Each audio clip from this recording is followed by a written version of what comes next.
It's podcast time, people. All right, buddy. It's Friday night. A lot has happened from the previous Friday to the current Friday, and there's a lot to talk about in said time frame. So we're Almost Agreement at gmail.com. We're on Facebook, we're on Twitter, and YouTube. Go to the website, almostagreement.com. Check out Hollerbrew24. Hollerbrew24 is only a few weeks away, so get excited about it. Get registered as a Derby participant. Come vend your cool wares, or just come hang out and watch the good time we're going to have. Almost Agreement at gmail.com. Your favorite podcast writer. Like, friend, share, follow. Tell all the peoples about what you see and what you hear and what you like, and share us, text us to your friends, that kind of stuff.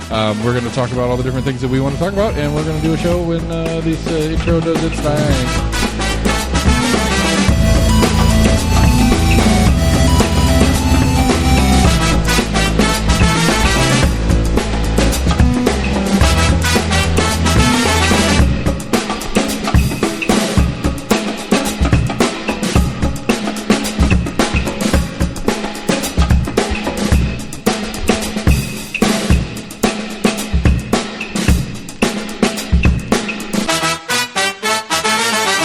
Hi, buddy. Hey. What's happening with y'all? Much. Just flew in from Cleveland, and boy, are my arms tired. Oh, it took them 2 years to come up with that one. And I love it. That was great. Yeah, I mean, like, while we were taping last time was when all the shit was going down in the Carolinas there. So, like, it had rained and stuff and stormed here, but it wasn't, like, we didn't know how serious it was until Saturday and Sunday. Kind of a blur. I forgot that was. Yeah. Well, last Friday. Yeah, I was thinking about that earlier today because last week we did the Compass taping in the morning, and I went and had lunch with my dad, and while I was having lunch down the street with my dad, the power flickered. And that was our part of that storm, which was very little locally. We were very lucky. Yeah, we had a lot of wind. Yeah. We only had a little spat for a little while of wind, but we didn't get a ton of wind. We got a bunch of rain, but not that much rain comparatively. I think we had maybe 4. Yeah, 4.5 inches. A decent bit, but not. Yeah, it was like 4.5 inches in that 24-hour period. Yeah. But they're like Hot Springs. I think it was Hot Springs or somewhere up that direction. I didn't realize I saw somebody post like from there. I guess they were. I think it was like a disc golf guy that he's from that area. I didn't realize it was a town of like 600 people. That's what they said for Hot Springs. I've been there and it's tiny, but I would have thought more than 600. A few more than that. Yeah. But yeah, so like. I want to say it's Hot Springs or something over that direction was over a foot of rain in a 24-hour period. That's probably about right. Not, and then plus all the runoff and stuff like that. They're right there like on a little river. Right, and we had that dam here that there was concerns of breaking, and I don't know what the dam... And all the Chucky. I don't know what the dam system is on the North Carolina side of the thing, but I'm sure they've got some dams and shiz over there. I don't know if that's part of the TVA project or if they have separate dams or if they have any at all. I think we're different because that's the other side of the mountains. Yeah. I don't think any of those rivers I don't know. But, I mean, hell, we had bridges floating away on our side. Yeah. I mean, like, what is it? 40 through the mountains is shut down for a year at least. Did they say a year? I mean, they're like, as far as I've heard so far, some other road, like Newfound Gap Road or some other road, they said was closed indefinitely. Yeah. Like they didn't have like an estimated, I guess, opening up. Well, the 40 one's funny because I haven't heard or seen anything like from TDOT or anything like that on the timeline. All right. It was Google Maps. When you go to Google Maps, like it was like Tuesday or Wednesday when you went to Google Maps, and that stretch, it's got the little diamond or red triangle that says it's closed or whatever. And when you click on it, it says closed till like September of 25. And nobody knows where that September of 25 came from. It's just Google said so. Like it's not. There's been. Yeah, it may have just been an estimate of it. Yeah. Because I know the past couple times that they've had stuff happen, like it's taken a while. Whenever they had like rock slides. It's taken a good chunk of time just to clear up the rock slides. Right, rock slides just clear the road off. This has like the river. I didn't realize. I guess the river runs that close to parts of it. Do I was thinking about it. Because it's one of those like where is it? Like what are the tunnels going into North Carolina from this side? Like one of the tunnels, like right before you enter the tunnel, like the river comes up and then the river takes a hard right away from you. Like that whole stretch of tunnels on 40. Yeah, huh. There's two. Well, there's two going. There's two going east and one coming west, or vice versa. There's two one way and one the other way. Yeah, whatever side of the interstate is closest to the river, like it was a good like half of like that right-hand lane. Yeah. So I mean, they're going to have to rebuild. Like it's going to be a lot. It's going to be a lot. It's going to be some time, and that's just the way it is. It's going to be the way it is for a while. So we just got to get used to it. So it sucks. It sucks. Like this brings me back to probably my favorite quote from. I want to say it was a Jon Stewart quote, but I could be wrong. But he said, it was something like, what the best part of 9/11 was? 9/12. And I'm getting that vibe right now locally, and I love it. Yeah. Just everybody, to the point where people are fighting over which of the plethora of nonprofits and government organizations that are in doing stuff is the right one to give all the stuff you've collected to. Right. Yeah, it's like Salvation Army, one of like the major ones, had to put a statement out because I guess there were people that were like claiming to be a part of it. Yeah. Or it's like asking for money, claiming to be a part of like the Salvation Army or Red Cross or something. They had to put out a statement. They're like, yeah, we don't take cash. Yeah. They're like, if you're getting a solicitation asking for cash, like, we don't do that. That's not us. We'll add that to the list of people that should be hung by the flag, up on the flagpoles. People trying to take advantage of a situation like this. Because I've got. What's sad is there's going to be a lot of roofers and builders that come in and do it. And we had it happen here when we had all the hailstorms. Sure. That's it. But that's legitimately doing something, just doing a shitty job of it. No, a lot of them were like literally just like starting it, like taking the money because for a lot of construction projects, you pay half up front. Right. So they would pretty much like kind of like not really even start it, take that first check, and just bounce. Yeah. Yeah. Again, you should be hung by your toes from the highest flagpole in town. That's some of the shitty things you can do. Yeah. I've heard you're going to hate this, but I think it's hilarious because it's funny, not because I think it's true.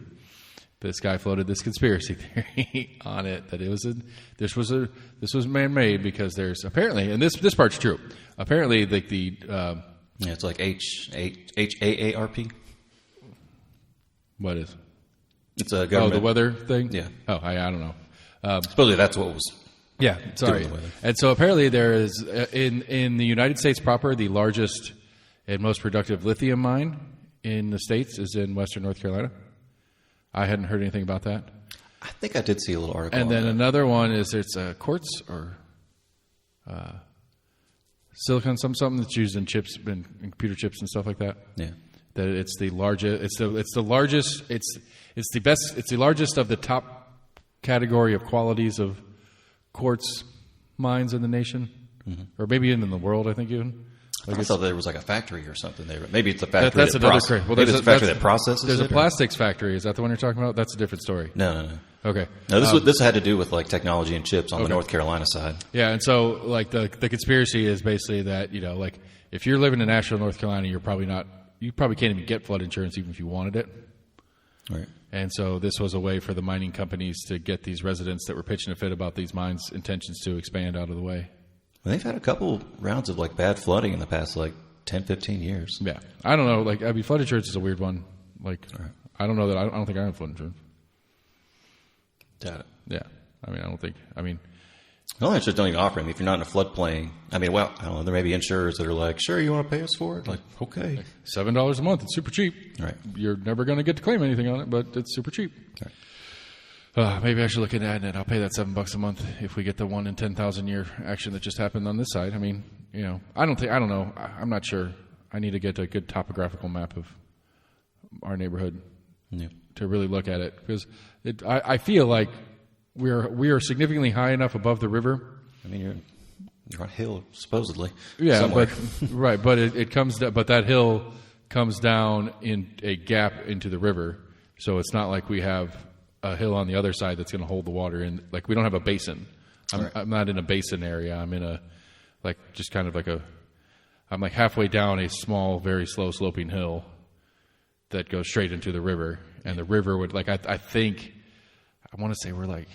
I'd have to look at the map. I'd have to find a map to be sure, but I want to say we're probably like 65 feet above regular water level of the river, depending on where the dams are at. Right. But still, even like when the water is high in the Tennessee River, we're like 60 feet. So we would have to have a 60-foot swell in the Tennessee River, and that would be at my doorstep, and that wouldn't even be in my house yet.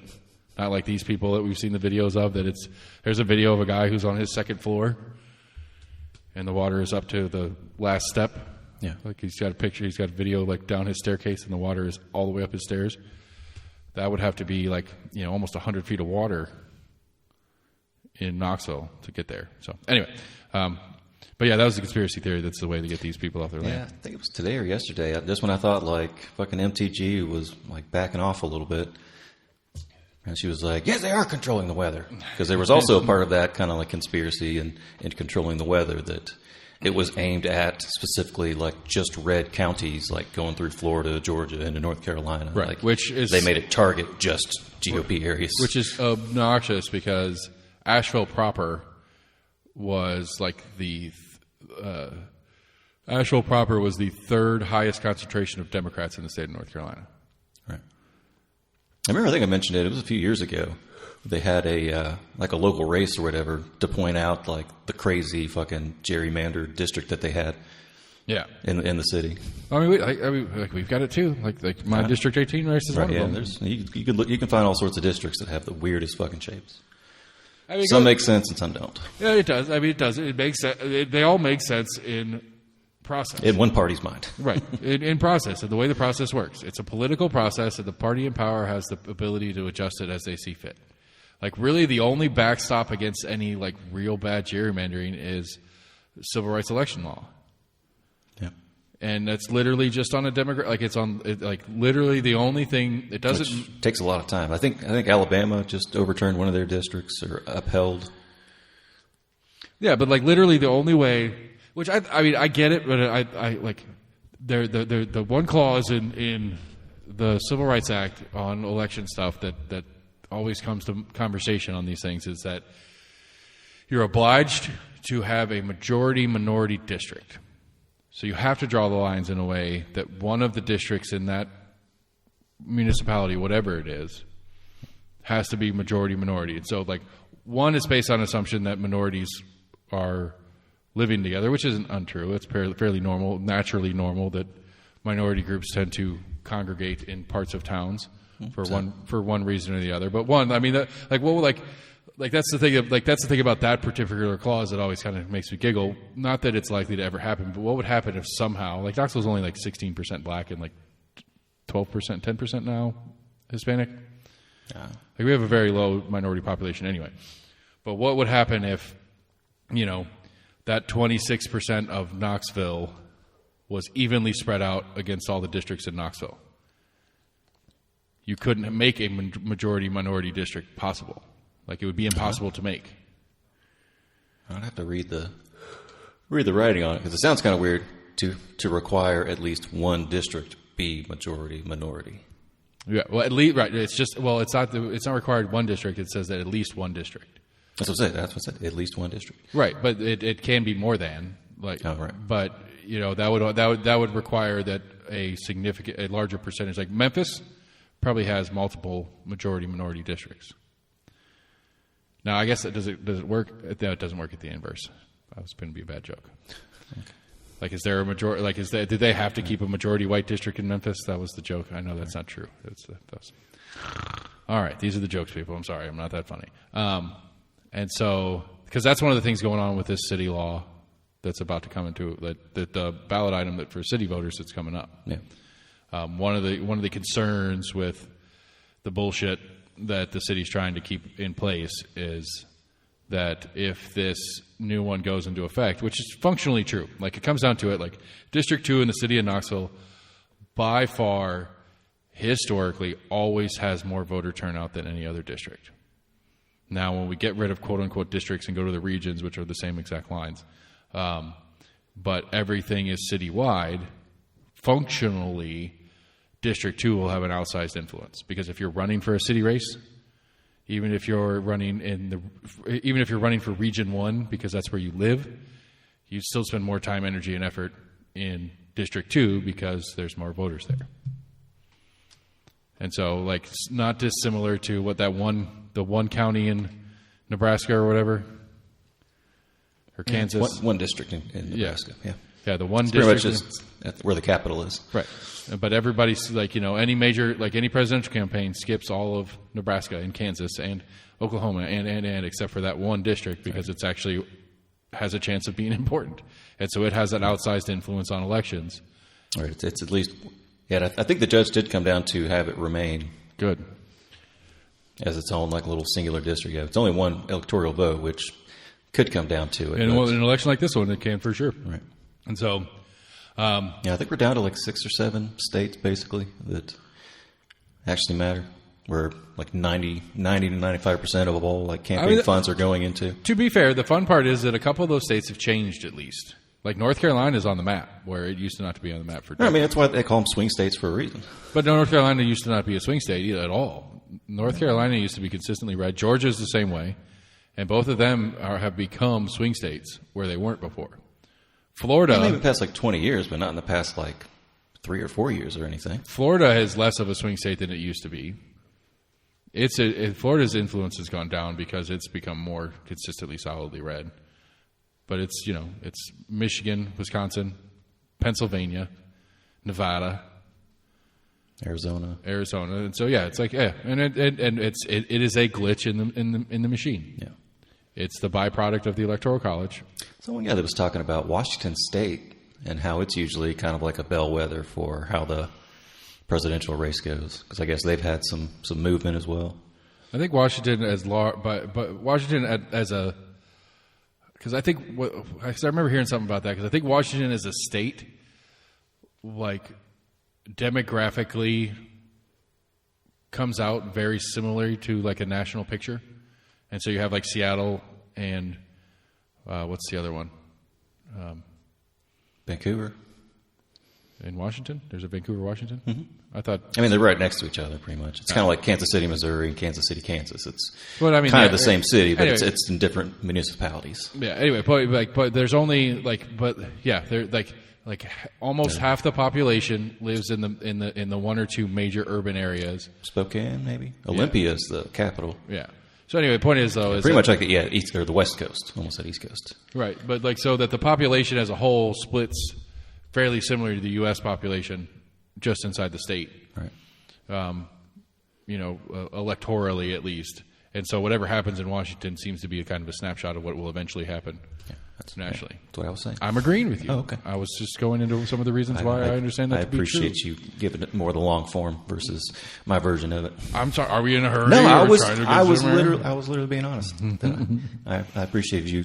I think it's giving a long form version. I think it's interesting stuff. I think it's neat stuff. That's why I brought it up. I wish it wasn't that way though. I remember early in the show. Like, this is one of the things that I will 100% say that I've moved over time on. I think the presidential election should just be a goddamn popular vote and get it over with. This is stupid. I think it's called like the popular vote movement, and I forget what it's up to now, like 190 something. But there's a number of states that have signed on to it. I don't know if they're calling it like a compact or whatever. Once they get enough states that those states' electoral votes total up to 270. Right. It's basically all of them that they basically whoever wins the popular vote, they will automatically cast all of their electoral votes for the winner of the popular vote. Oh, regardless of what their own electoral I believe so. Yeah. Ooh, that's a little wonky. I'm assuming it was approved by state voting. Assuming they actually put it to a vote, and I don't think the legislation. I don't think. I think realistically in this day and age with the technology and stuff that we have available, the idea of the Electoral College at large electing electors, not electing the president, it's time to what's the safeguard? That's the point of the electoral. The Electoral College has one function realistically, as I understand it historically, and it's a safeguard against. It's basically, when Knoxville had 1,000 people, they would elect one guy to go to Nashville to put in a vote for them because they collected those votes in a central location. That's what an elector was. It wasn't like there was always kind of the rumor of the elector could be the backstop against like some crazy thing happening and be the faithless elector that we talk about all the time. Right. And they could be like, well, the population said that they wanted Hitler, but we know better, and so we're going to say no to that. Like that was always kind of the inference of the process. But my understanding of the process, it was literally just a logistics thing. I don't really know the backstory to it. Right. My understanding of it was that it's just like a logistics thing. Like we need one person to come on behalf of a delegation. I could see it back in the day versus like actually trying to send like a letter. Right. That's what I'm saying. Like they physically go to the place. We'll have like a representative for that constituency. Okay. So let's write it down theoretically here. So let's say in the current as the current system works as we have it, right? So the city of Knoxville, an old school handwritten paper ballot kind of shit.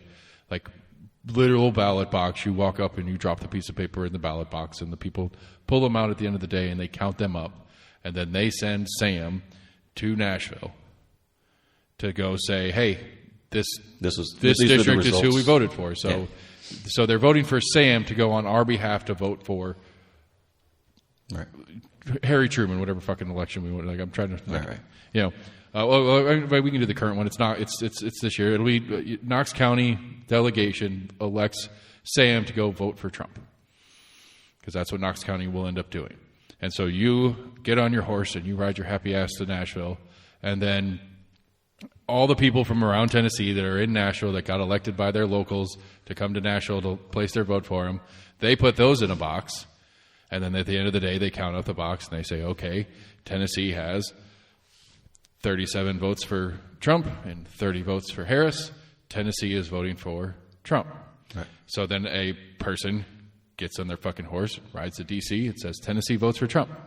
Like that's literally the process, or was the process. Right. That's about right. And that's what the Electoral College, that is what the Electoral College was made to do, which makes total sense in context. Makes zero sense in the current format of the world we live in today. Like the necessity to have that physical, singular person following it through to the larger group so that a singular person can follow it through to the larger group. We have technology that can do that in milliseconds. Right. I mean, we certainly don't do it now. I mean, they do it for primaries still. Like Jacobs was running for an elector for Trump, and if Jacobs got picked as the Trump elector for the primary, that means he gets to go to the Republican National Convention and actually as an elector, or I guess it's a delegate technically at that point. Yeah.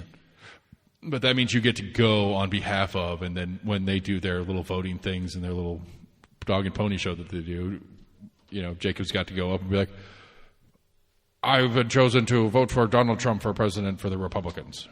Yeah, it's so interesting. They caught a little bit of it, but it was from the, I guess, 2020 election. Was that when Kanye ran?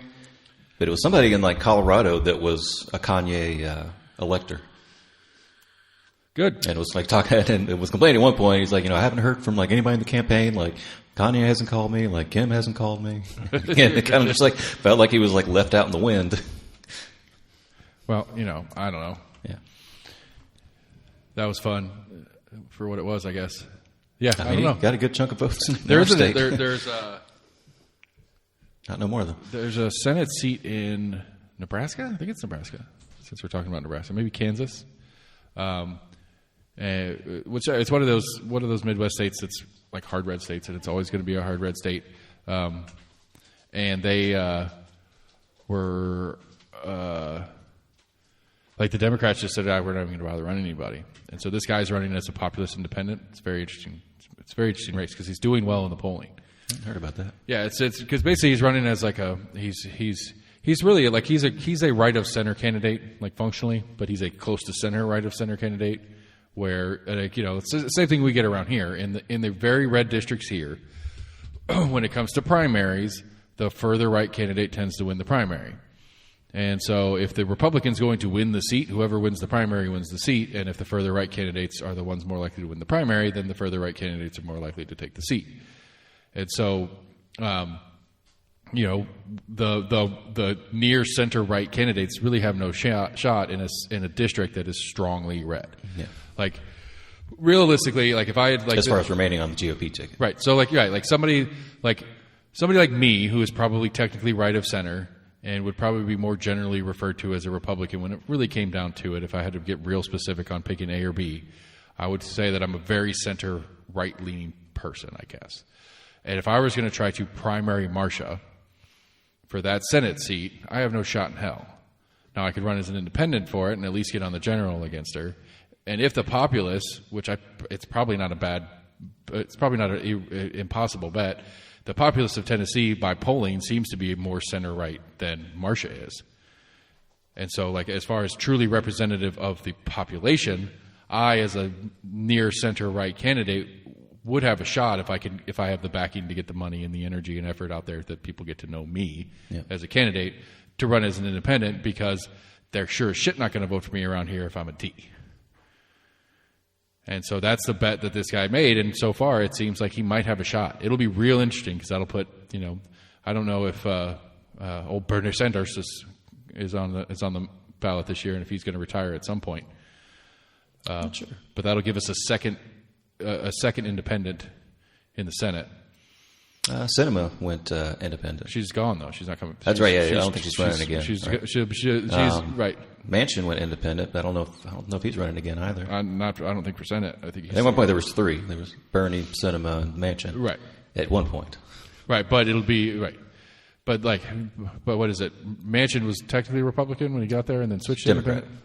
So both, or Cinema was there. They're both Democrats. Cinema was a Republican, and then she went independent. Right, they changed affiliations after being elected. I think so. Yeah, and did not get elected as independents, though. Yeah, Bernie does every time, but other than that, elected independence has only been Bernie for the last 2 years. Anyway, I think so, yeah. It'll be interesting because he was on one of the shows I was listening to, and they were asking him like who are you going to caucus with? He's like, I don't know if I'm going to caucus with anybody. Which is a little bit, which traditionally would mean that he has zero chance of having any influence if he's not going to caucus with anything. But if we have another really tight split Senate like we've had, he might actually be outsized in power because he is not officially on Team A or B.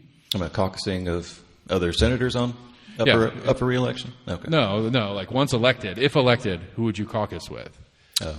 And which is basically like in the behind the scene closed door meetings by the party, which party are you going to go hang out with? And he's like, I don't know if I'm going to hang out with either of them. Bernie always caucuses with the Democrats. Yeah, that's why I don't understand why he would say that. And he goes across the aisle as well. Yeah, he does. But I'm just saying, it's like for lack of a better way to say it, like a caucus meeting is like we as the party are going to make this move. You, as a party member, need to make this move with us. You don't have to because you have to do what you have to do.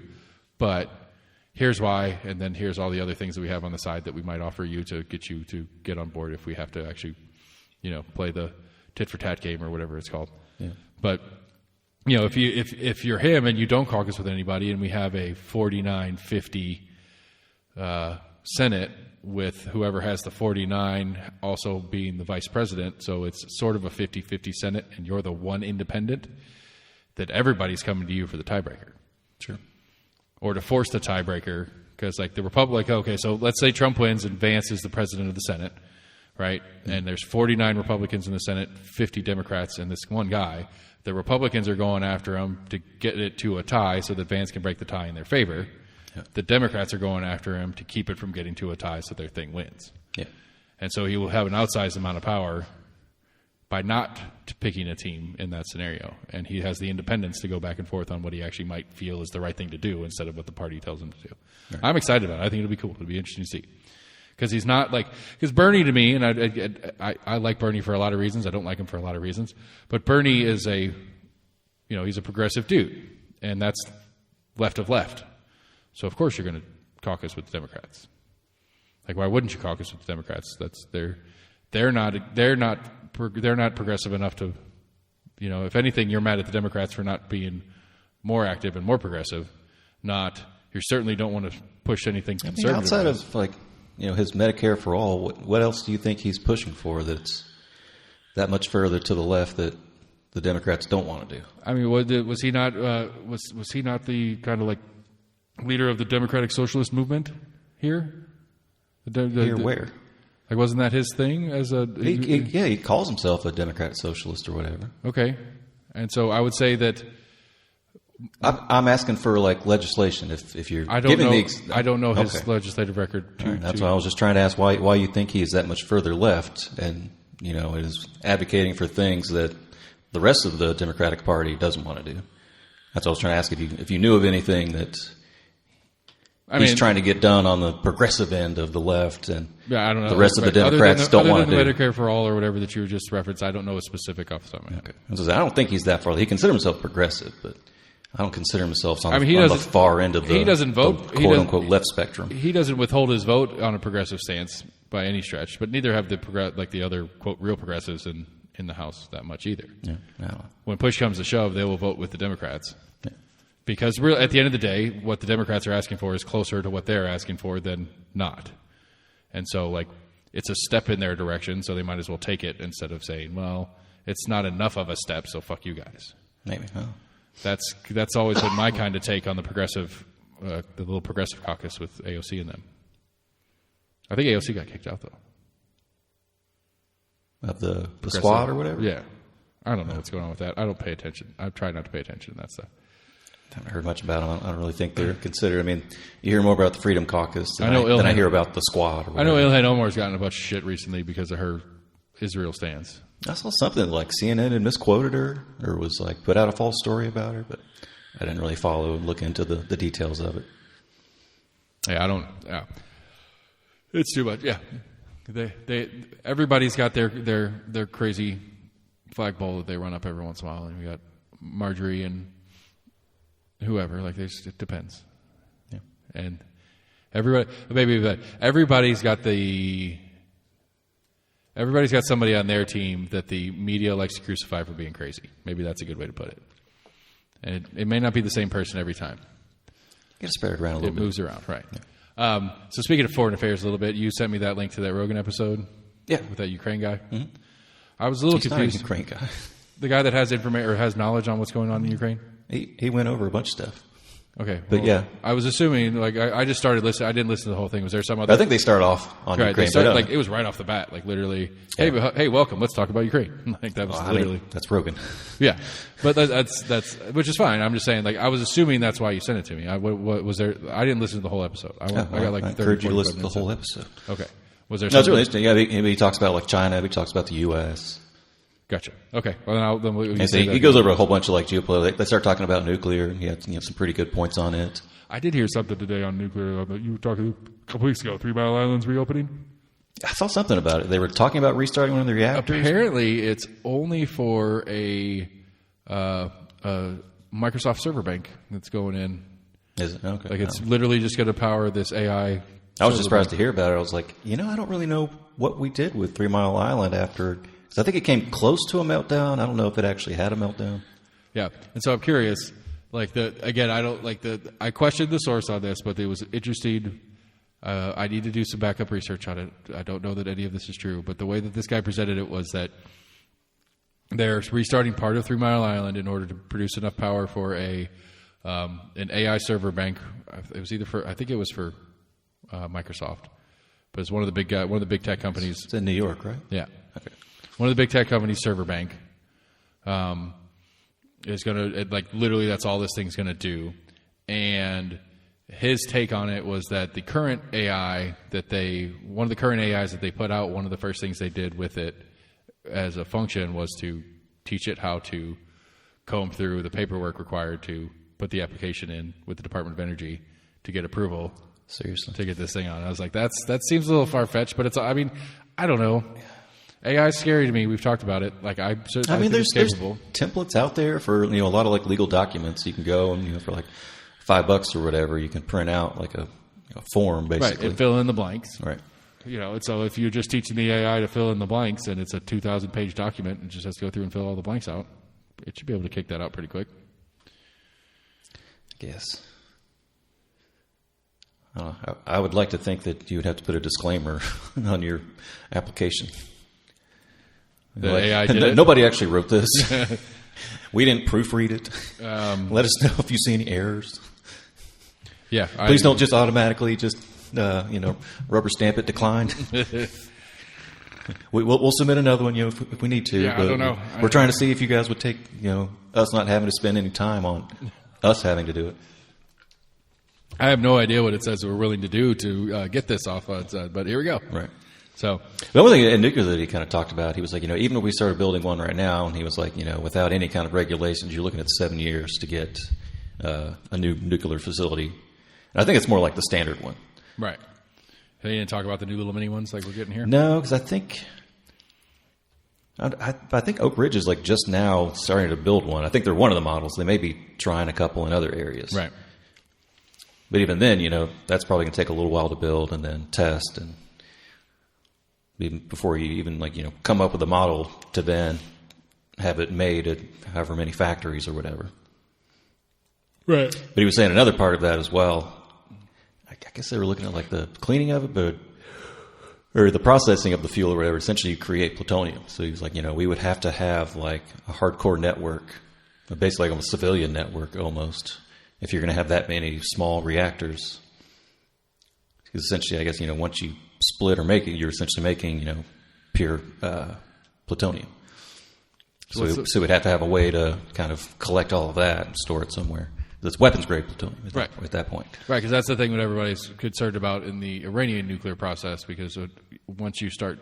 apparently it's just part of like the enrichment process or whatever. Right. Byproduct, one of the byproducts of creating fuel grade, you get weapons grade as part of the process. Yeah, something like that. And so whether you're intending to make weapons grade or not, you're getting it. Right, just a byproduct of the byproduct of the process. Yeah. If I remember correctly. Speaking of Iran has attacked Israel. Saw that. I think the leader came out today, said he was like happy with the attack, and they could do it again or whatever. There wasn't any threat that they would do it again, but I actually the question is, and I guess I didn't see the statement, but the question is this their retaliation from the thing from like a month ago, or is this? I believe so. That thing everybody was like, is this I think it was during the VP debate. They were asked, like, would you support Israel doing a preemptive strike? And at this point, just about any conflict, you can go back not very far, and there was, one side or the other were kind of randomly attacking each other. Right. So there's times where Israel sent stuff to try to bomb a facility or whatever. Well, I know the former Secretary of Defense of Israel had in a interview recently basically said the U.S. should preemptively attack Iran for them. Really? And he can say whatever he fucking wants. He's the former or whatever, but it's still like he's, when you get to that level, you stay in the know, I'm pretty sure, unless you actively try not to. Yeah, I don't know. I'm sure you probably still have your back channels to find some information, but I'm also sure some of that information is not allowed to be given to you even post, yeah. Well, he may still hold some kind of clearance, depending. I don't know.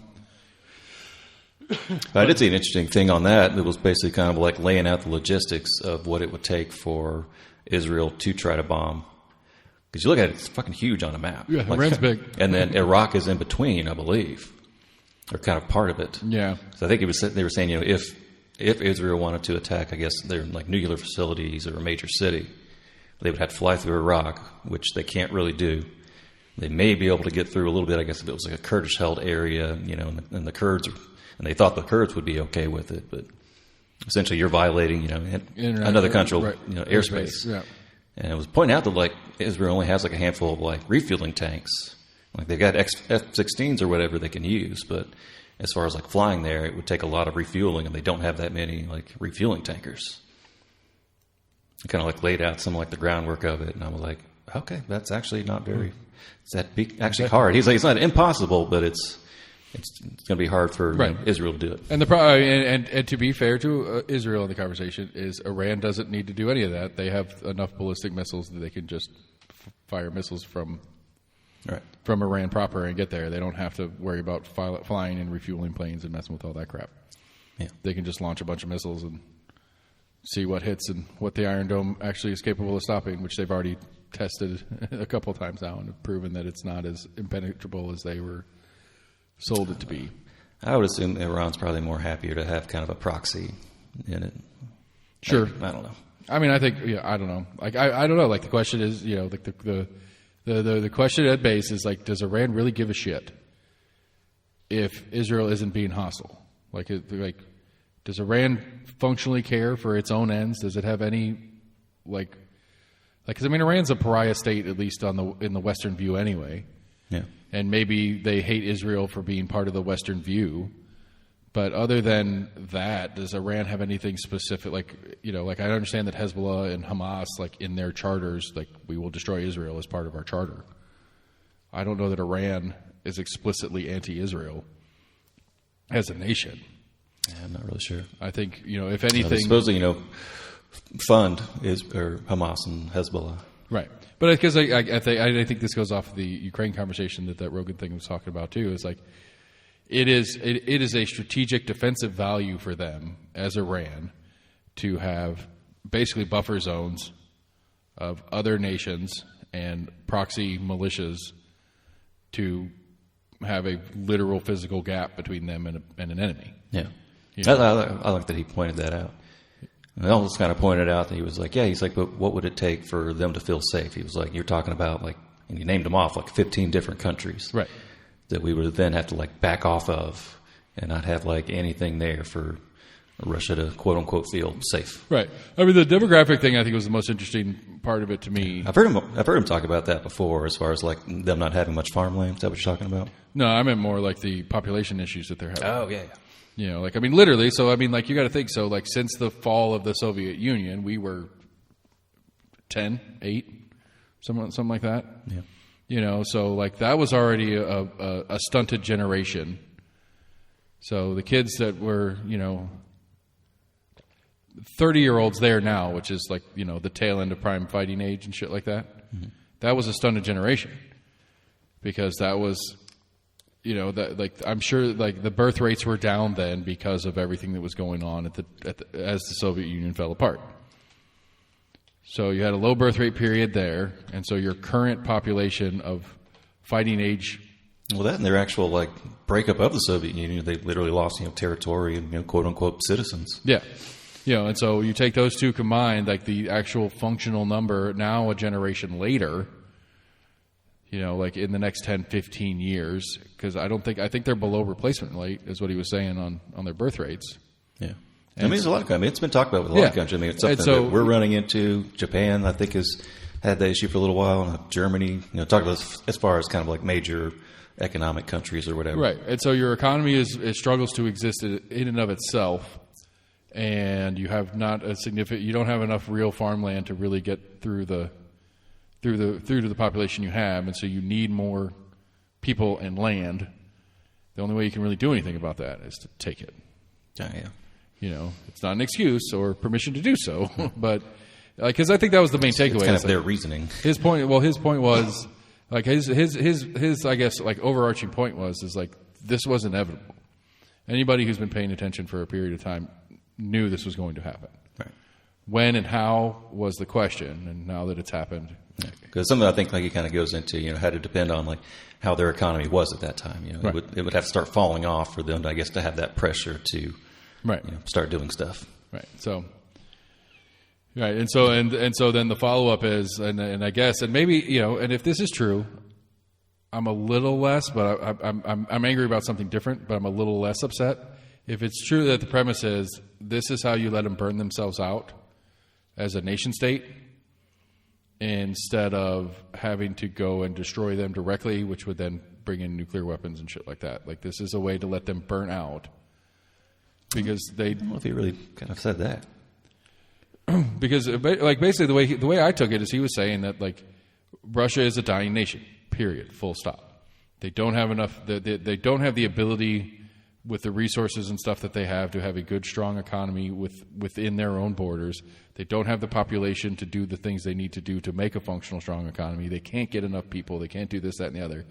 And so the eventuality is they were going to have to try to retake some of the old Soviet Union territory to bring back in people and resources to be able to regrow a functional, strong economy there. Right. He also points out in there and in China how basically like the leaders have they both have kind of gotten rid of any kind of possibility of a successor and surrounded themselves with, you know, like yes men, and so to an extent, right, you know, they've pretty much just got any a bunch potential of successor is a current malcontent, for lack of a better word, and so they've been and a lot of them just aren't like good politicians. Period. You know, they've either gotten in through I don't know, nepotism, but right. But I'm saying like anybody who could potentially in a more populist, functional way replace them has been, you know, sent to the gulag or gotten rid of because they're an adversary to his current. Like if you're Putin, it's an adversary to your current power because you got this up and comer something or other, and either you bring him in as your intentionally to replace you, or you shut him up because he's trying to replace you. Yeah. And so Putin's stance is, I'm going to shut him up because I want to hold on to my power. And so any of the potential out there that could have replaced him, he's killing off as threats to his power instead of seeing them as somebody's going to have to replace me eventually. Yeah. That was who I think we mentioned before when you were kind of talking about the kind of like the fear of nuclear. Like he was one that I hadn't really thought of, and kind of made the point that, you know, they don't have much reason to, you know, to nuke Ukraine if they want to occupy. I always like that. That was always kind of my guess at it. I didn't really know that per se, but that was always kind of my take on it. It's like, because, you know, Northern Hemisphere, prevailing winds come from the west. One, if you want the things that you're taking, well, not really just the prevailing winds. Right, As if far you as want the things that you're taking, you don't want it to be, riddled with nuclear fallout when you go take it over. A, but then B, especially if you need farmland, you're like, oh shit. Right, but B, prevailing winds being what they are, if you're Russia and you nuke Ukraine, that fallout's going to slowly push towards you as well. Right.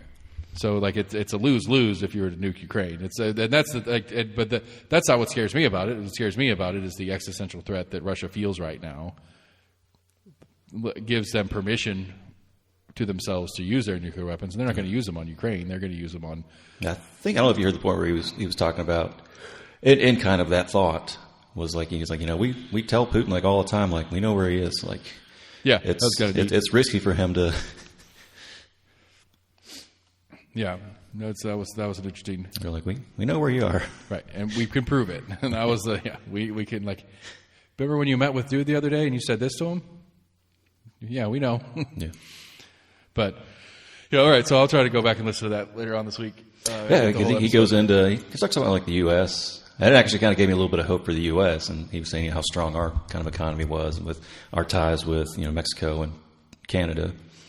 Yeah, and how we kind of neglected it. They're pretty much some of our top trading partners. Right, going back a second though, the one thing that if it's the truth though that Russia is a dying economy and it's a dying nation, this is the last throes of a falling empire. Right. I don't think he really gave any kind of timeline. Right, but I'm saying, if that's the truth, and that's the explanation, and according to him, if you paid any attention, you would know this was going to happen, and this is why, which is what he was talking about. Yeah. Why isn't that what we are being told? As he's looking at it from a very kind of, and I think Rogan kind of asked about in the beginning. He's like, don't you have people that kind of say you're wrong? And he kind of mentioned he's like, I do have people say I'm wrong, but those are people that are more focused on kind of like one aspect, either like military advisors or food advisors or whatever. Where he's looking at, he tries to take it all in and kind of look at like the big picture of everything. Right? No, I'm agreeing with him. I'm saying, but if his big picture is. Right. I think he said he's been doing some work with like the DoD. Right, but why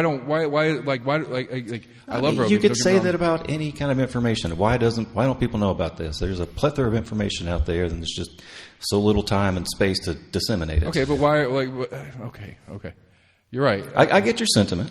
I don't know. I don't think you do, because I think if this is the truth of what is actually happening, why am I hearing this from this guy on Rogan and not on a CNN bit or on an NBC bit?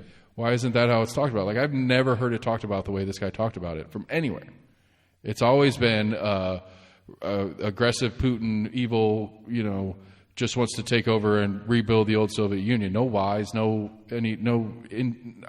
understand that in the soundbite that is a CNN article or whatever. Well, even as he explained it, it's a long, complicated process to go into why you think. But still, this is a 20 minutes of a 2-hour episode, and I got all this out of it. In bits and pieces, this could be this. If this were the narrative to why we are spending so much energy, I still disagree with it on some level. Right. This hasn't changed my feelings as far as should we be foregoing things, financial things that we need to take care of here locally for the ends of for this end. It makes it a little bit more palatable of a conversation to have, but I still functionally disagree with it on some level, but I would be less adversarial to the conversation about helping Ukraine in this process because of what it actually means, as opposed to what I understood it to mean prior to this.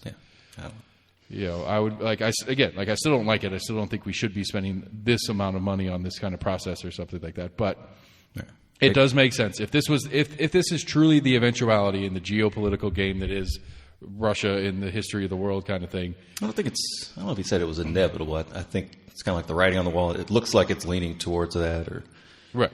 Inevitable. Yeah. But he goes to talk about some of the cartels, or he's familiar with some, and I'd heard of a couple of the names, and he was like, "Yeah, those are long gone. There's new cartels that have come up." And how the Sinaloa apparently has kind of splintered since we captured El Chapo and El Chapo's son and some other high-ranking guy. Which then, you kind of cut the head off the snake. You have that vacuum of power to where you see a ramp up of violence. Did you see I think I read today, the Supreme Court's taken up something like a $4 billion or like $40 billion, some lawsuit of Mexico against, I think it's just one arms manufacturer in the U.S. for, I guess, kind of basically allowing or exacerbating some of the cartel violence. Say that again? The Supreme Court is taking up a lawsuit that I'm not sure if it's like the Mexican government, but they're basically suing. I can't remember which one. I don't know if it mentioned, but they're suing an arms manufacturer for, I guess, just cranking out so many guns and not really like seeing where they go. I don't know. I assume it's almost kind of like the opioid thing, where it's kind of like you've been making a bunch of these, and like there's not that many going out here. Like they're obviously going somewhere that you guys aren't noticing, and obviously just kind of looking the other way. Huh. All right, I'm gonna have to find. But I mean, arms going across the border has always been an issue. But I guess I don't know if it's their way to try to crack down on some of the arms that are coming across the border, cut down on some of the cartel violence. So Mexico is trying to get a U.S. company to stop blindly exporting. They're suing them for billions of dollars. Huh. Does a foreign government have any rights in the U.S. Supreme Court? Like, no, I mean, you take it to where the company is. Yeah, but I mean, I would think, I guess. I'm sorry. I should have read that. No, it's good. I'll send it to you. I don't know the specifics on it. Because I know, like, Huawei or whatever was before the Supreme Court when Trump was talking about banning Huawei hardware from being imported. All right. And I don't know if they were suing, like, the FTC or something. I don't know what it was that Huawei was bringing suit against. And Huawei's a foreign company. At least they were at the time. I don't know. Maybe they had an American affiliate. I'm not sure. Yeah, I'm sure they probably had some kind of office here. Yeah. Yeah. That's interesting. Lawyer. Need a lawyer. I have questions. Need a lot of lawyers. I'll check my phone. I should pitch that. I should go to the Knox Bar Association and be like, hey, can we put like a panel of you guys together and like once a month do a podcast? And I'll compile stuff that I come up with, and listeners can compile stuff that they can send us. And it's not going to be stupid little, like, I want to sue my neighbor because his dog shit in my yard stuff. It's like bigger, functional, legal question stuff that we can just kind of wax hypothetical on for a while. That might be really fun or really boring. Lawyers are hit and miss for me. Yeah, I've tried to look for some court cases. There's a lot of courts that just don't allow like any kind of like footage. But I've seen some footage. That's not what I was talking about. Oh, you're talking about sitting down with like the local bar association. Huh? Oh. So where did you talk? Where did having film footage in the court come in? Oh, as far as just looking at like the local judicial process. Watching local cases. Okay. Yeah. What was the other one? There was So the District 18 race keeps doing its crazy. I have a bunch of flyers around here. We talked about it on the Compass Show. That was one of their segments today. Yeah, did we not talk about it? I really thought I told you about this, the whole not paying his taxes Goldberg thing. I know I told you the story about Goldberg was really confused by my name. I think, was it mentioned maybe maybe like a month or so ago? No, it's spun up in the last couple of weeks. Okay, no, I don't recall talking about it. Okay. Well, yeah, so I know I told the story about how he came to knocked on my door a couple weeks ago, and he was really confused about my last name. But yeah, so anyway, basically... that's right. Basically, a few years ago, they were victims of an identity theft.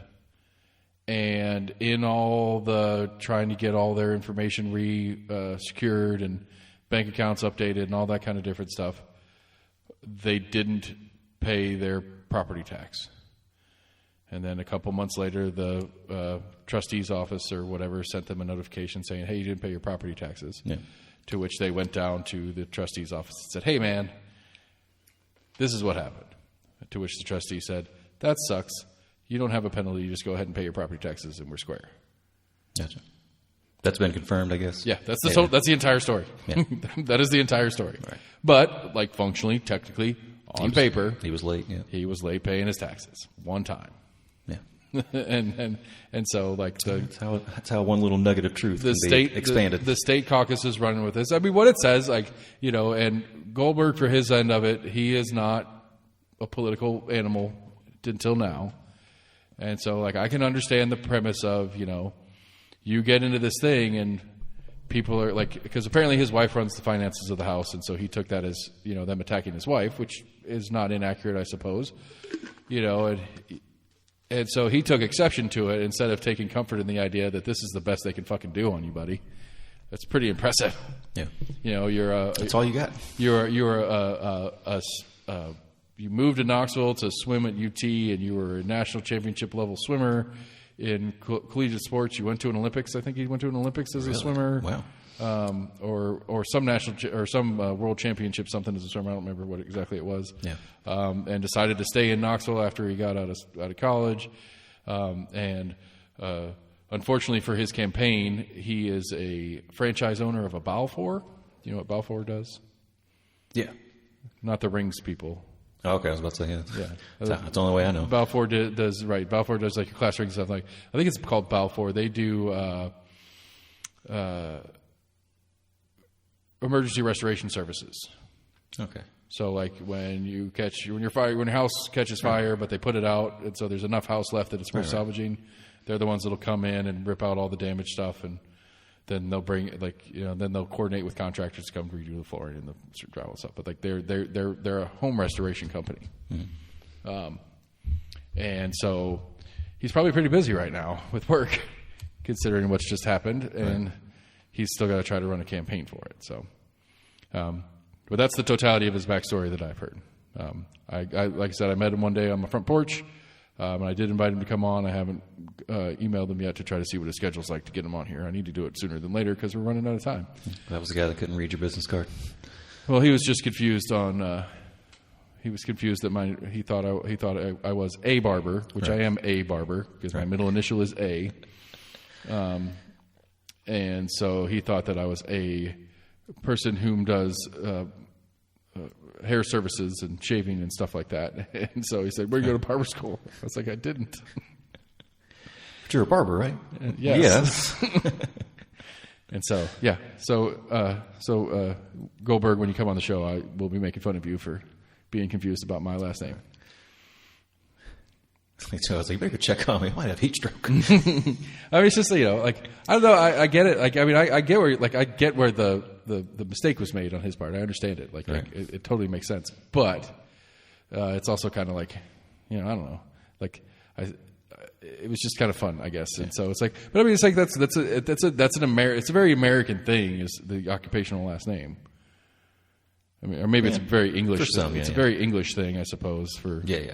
For us super whites that came from the mother country, you know, it's just a very English thing. We have Millers and Clarks and Coopers and Barbers and Parkers and Smiths and many more that I'm blanking out on right now. And I always loved it. I always thought it was an interesting little thing to dive into kind of the history of it, because barber's a fun one, because it's not what we call a barber today, really. Like the traditional employee, like the traditional occupation of a barber was really just a guy who knew how to use sharp things. Like what we call a surgeon now was a barber back in the Civil War era. Sure. You know, and so like it's basically a guy who knows how to wield a knife is what a barber used to be. You got coopers that make barrels. Mm-hmm. And cobbler. Well, cobbler's not really a last name. There's like a shoe one. The cobbler is a cobbler? Yeah. You know what Parker is? That's my favorite one. This is a very English one. It's not an American one. No. Parker is like when you're a lord that has, you know, 10,000 acres in the Highland or in the, you know, British countryside or whatever. Yeah. And you have all these people under your employ. You have a butler, and which that's another last name, Butler. You know, you have butlers and maids and all that kind of stuff. One of the occupations on the estate is a Parker, and he's the guy that goes out into the wild areas, the wild land. I think you did mention this. And he's basically what we would consider like a wildlife manager. Yeah. but on the estate. And so he's the one that goes and chases off the townsfolk that are poaching your stag from out in the South 40 or whatever, and make sure that you have a population of whatever to hunt with your, make sure you have a fox population so you can go hunting with your friends. Yeah. And that was their job. Always liked that one. Clark's one too. I'm trying to remember what it is now. I think it's just it's a bastardization of clerk, I think. So it's a paperwork accounting job title. Murphy's one, and I don't remember what that one is. It's very Irish, but the Murphys are the act of Murphin. Yeah, they're Murphers. Those motherfucking Murphers. But yeah, I mean, I was always an interesting thing to me. And then you get a lot of foreign, like not foreign names. I apologize, but well, I mean, a lot of names. You go back a little bit further, like the Scandinavian. It's kind of like the son of son, basically. Right. Sven's son. It's like it was the son of Sven. Right. And Rid. Right. A lot of times, a lot of people were named like it was pretty much like your last name from a certain area. Yep. You go back to like France or whatever, like you were of that family name from this region. Right. Of Normandy. Right. Right. And then back in the Scandinavian one, the rid suffix in females, you know what that is? I learned that one this week. I think so. That's a neat one. The rid suffix is like beautiful or attractive or something like that. So Ingrid is attractive. Like it's just like it's a suffix that says beautiful, basically, or princess kind of thing. Princess. Yeah. I learned that one this week. It was fun. But anyway, that was a random tangent into naming things. But I love that stuff. I think I always found that kind of neat. And so, yeah, anyway, yeah, my name's Barber. I don't cut hair or people. Usually. I mean, I shave my own face. Sometimes. Not often. I haven't in a long time, but I have shaved my face before. If that makes me a technical barber, I will. But yeah, anyway, he's running against Elaine Davis, who you guys know I don't particularly care for. I will give Elaine Davis a big old kudos for sticking to her guns on making the city fix its election process. And I will say this, because I love you, but fuck you. When we were talking about it with the Compass guys today, I told them my joke version of the city election, because I always say, it would be like you and me should be able to vote for Nancy Pelosi. Yeah. And you always are like, no, that's ridiculous. That's exactly what it is. Scott and Jesse agree with me. I agree with the premise. I just see it's to the extreme. Kind of a big, right. It's kind to of a the bigger extreme. expansion of it. Yeah. Right. It's to the extreme to point out how ridiculous it is. I mean, that's the point. I mean, that's why I do it that way. So why fuck me? Do what? So why fuck me? Because you always argue. You always told me it was terrible. It was a terrible analogy. You always disagree with me and say, no, it's not. No, it's not like that. And it's like exactly like that. Still have a right to my own opinion. Yeah, because because I'm probably I have a right to be wrong. You absolutely do. I'm still gonna give you shit when I get. I just see it more as like kind of a gross exaggeration of it. I agree that it's close enough in premise and theory. Right, because you're right. Because the more down to earth, reasonable one would be that I in District 4 of County Commission should get to vote for everybody in County Commission. Michelle Carringer, no, she's the state rep. I don't know. Whoever over in fucking Northeast Knoxville, the complete other side of the county, right. I should get to vote for them because they represent me.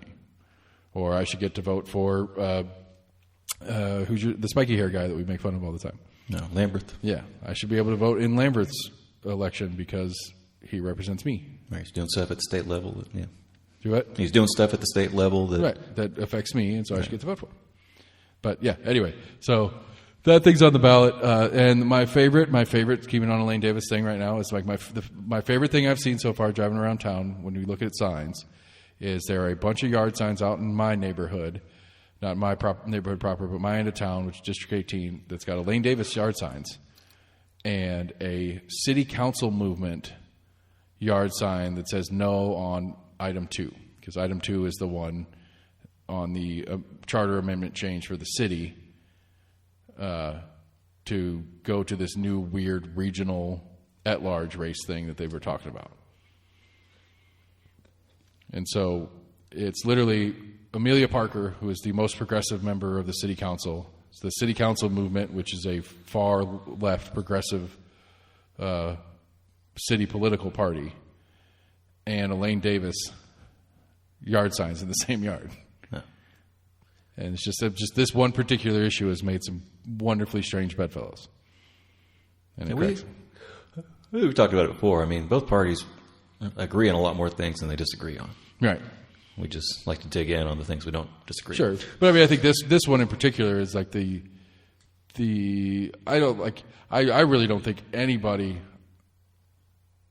I can't imagine anybody reasonably thinking this is the right thing to do. Hanson Sale did an op-ed in the News Sentinel this week.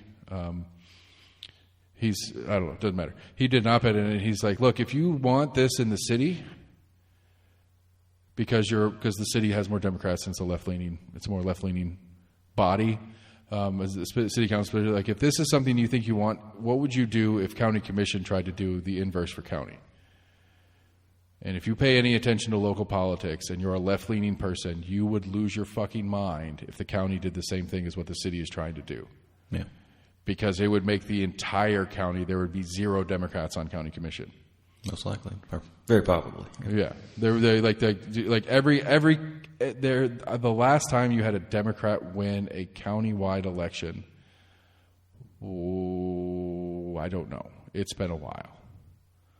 There's no at-large county commissioner. We haven't had a Democrat county executive, mayor, whatever you want to call them. Right. Since it was probably like the late 90s, early 90s maybe. I don't know the correct answer to that. I'm just guessing.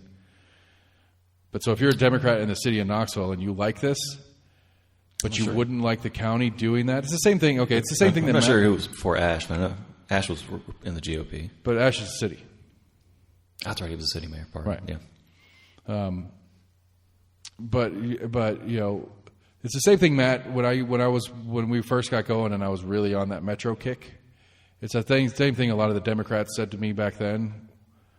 When it was, they actually liked the idea. If they were honest, they actually liked the idea of Knoxville going Metro, but only if their version of the city of Knoxville holds the governmental power and not the county version holding the governmental power. Right.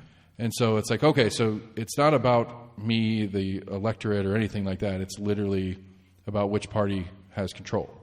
Yeah. And that's why you don't like it. And that's essentially what's happening with this city thing. It's like you like it because your party is the one in control, but you would hate it if the party that you don't like is the one in control trying to do the same thing. Yeah. And so, and it's one of those, it's not super shady. It's not as shady as that law director one we had a couple of years ago, the ballot initiative for law director. Right. It's not as poorly written as that one, but it's by law, a ballot item question like this has to be a yes or no question. So your vote is yes or no. And so they have to write it in a way that you answer yes or no to it.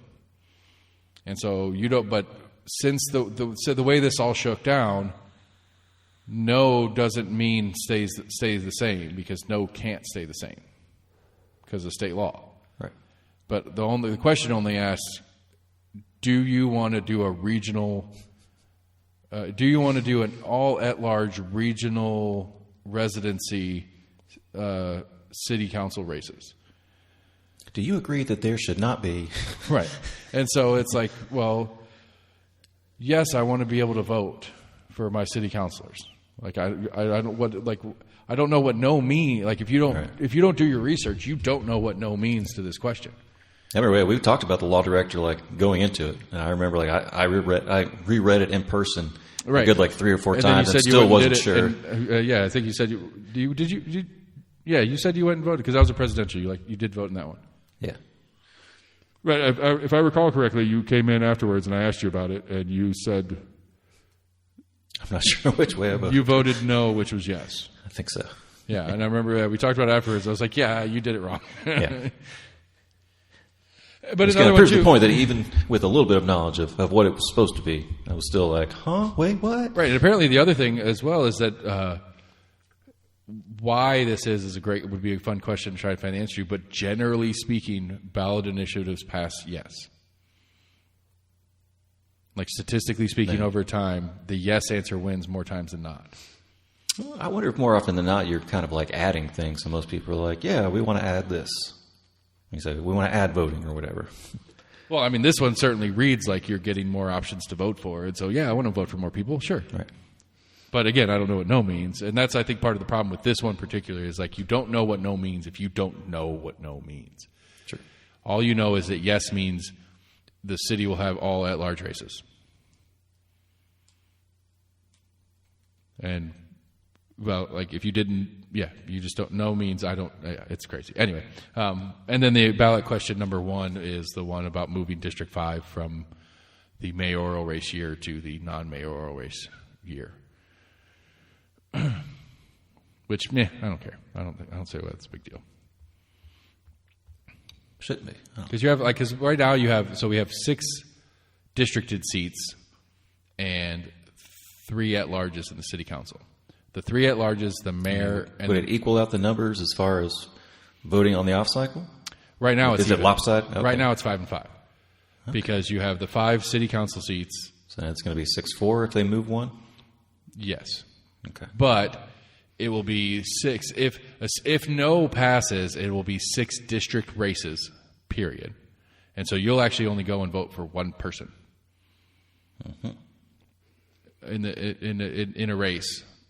You'll literally only have to go. You'll go in and vote and only have one item to vote for, unless there's a ballot. No, you can't have ballot items. It has to be on an even year. It has to be on an even year ballot anyway. So, you'll literally have one person to vote for on the district years, and then in the other years you'll have mayor, municipal judge, and the 3 at-larges. So that's 5. I'm sorry, it's 5 and 6 now, and so it'll be 5 and 6 the other way, but it'll actually be 1 and 5. Okay. Was that really confusing? It sounded a little bit. It felt really confusing. So, like, okay. I wonder how you took 6 down to 1. Because so like I think that threw me off. You voted for one, but you're only going to vote for one person. Right. There'll be 6 races because all 6 districts will be racing at the same time, but you can only vote for the race that's in your district. Gotcha. If no passes. If yes passes, then it'll be 6 primaries and 6 generals that you get to vote for in that same election cycle. Gotcha.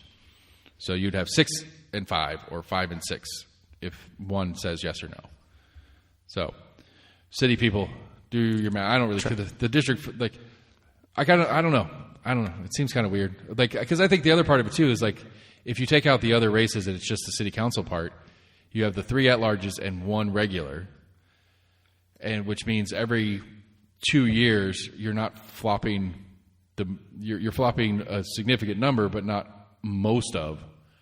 Because if the at-large races are on their own and the other 5 are on their own, when those 5 city council comes in, that could potentially be 5 new people with 3 people that have been there for a while, where the current version has it where it'd be 4 and 4, or 4 and 5. It'd be 6 new people with 3 existing if they all run in this different cycle, where the current one would have it being 4 existing people with 5 new coming in. And so that there's a little bit more, institutional knowledge to spread around with who's still there versus who's coming in.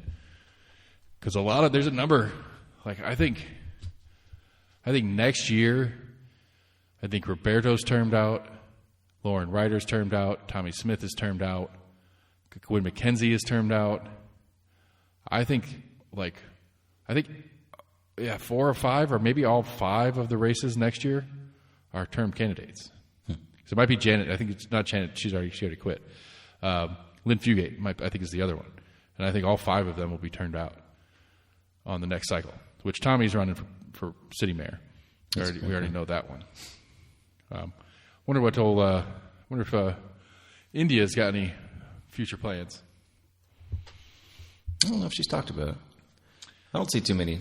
I don't know if she may try to go to the House, but state House, but I don't take her as a. I don't see, like, as a Democrat in Tennessee, that's really all you got, because she's in Gloria's district. So as long as Gloria's there, she's not going to try to run against her. If Gloria somehow pulls out this federal Senate thing, then that vacancy could be appealing to her. But you're also, again, you're going from I think it's $200,000 to $180,000 a year mayoral job, right, to a $17,000 a year Tennessee House of Reps. It's a pretty big professional downgrade. Right. Like, realistically, she could run against Timmy B next time around, that's a ways out. Maybe Boyd will move on and she can be president of UT. That's going to be a while. He's going to be. He ran for governor last time. He ran for governor in 26, 22, maybe 18. Was it 18? It was pre-pandemic, yeah. Oh, was that okay? Yeah, because it was. More like the water tower downtown. Right. He didn't. He ran in. He did not run against Lee as an incumbent. He ran against Lee in Lee's first term. Okay. Because it was when Bredesen, who was before Lee? Oh, don't think it was Bredesen. Right. Whoever it was before Lee was termed out. Right. And so that Republican primary was packed. Not Thompson. I can't remember. Yeah, it'll come to me in a minute. Sunquist? No, that was Wade. Haslam. Yeah, Haslam. Yeah. Billy Haslam from the Pilot family. Pilot Corp. Sounds right. Damn scammers. Scamming those hard-working truck drivers out of their bonus fuel points, whatever it was. Yeah, I never heard the end of, not that, but the other one. What was it? It was selling to like Berkshire Hathaway. Both of them were basically blaming the other side for either trying to jack up the price or devalue the price. All right, so you shared this with me. It's from Nashville Post. This is from February of 2000. Sunquist, speaking of former governors, I guess he was back then, 2000? Yeah. Makes the case for an income tax, filed at 7:30 p.m. I don't know what that is. That maybe it was Friday? No idea. All right, so this is by Bill Carey of the Nashville Post. I've never heard of it, and I'm assuming it's a real periodical. All right, so twice last year, the legislature rejected proposals by Mr. Sunquist to enact a state sales tax. This month, both House Speaker Jimmy Nafe and Lieutenant Governor John Wilder have expressed serious doubts as to whether an income tax will pass the current legislature. Tonight, the legislature applauded the governor 2 or 3 times during his speech. Oh, so that was his State of the State speech. Okay. Nevertheless, the governor's got more muted reception during his State of the State speech than he had in previous years. The governor was careful not to call his proposal an income tax, but rather use the phrase flat tax. He pointed to state residents would be able to deduct the flat tax on their federal income tax returns. Because of this, he claimed that Tennessee residents would actually pay less in taxes under his proposal than they do now. That's the SALT tax conversation, which is back on the table because both Trump and Harris have talked about it. The reason Tennessee is talking about a budget deficit while many other states are experiencing surplus is because those states rely on a combination of income, sales, and property taxes, Mr. Sunquist said.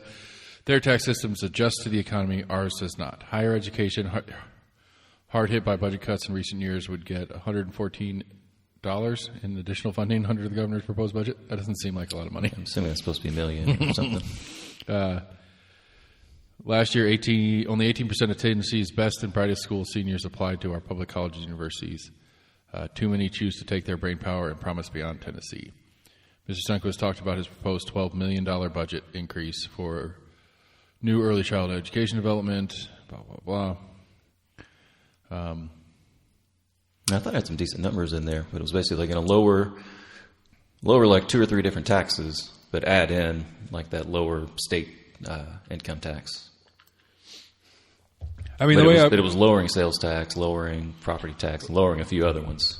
I think that's what I told you. I was like, I don't know how the numbers would actually work out. Right. The way I kind of figure it on, like, back of the napkin math is, you and I and most Tennesseans probably spend the majority of their income annually.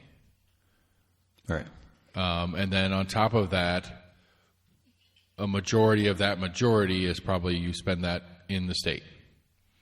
So we basically have, a 7% state income tax anyway.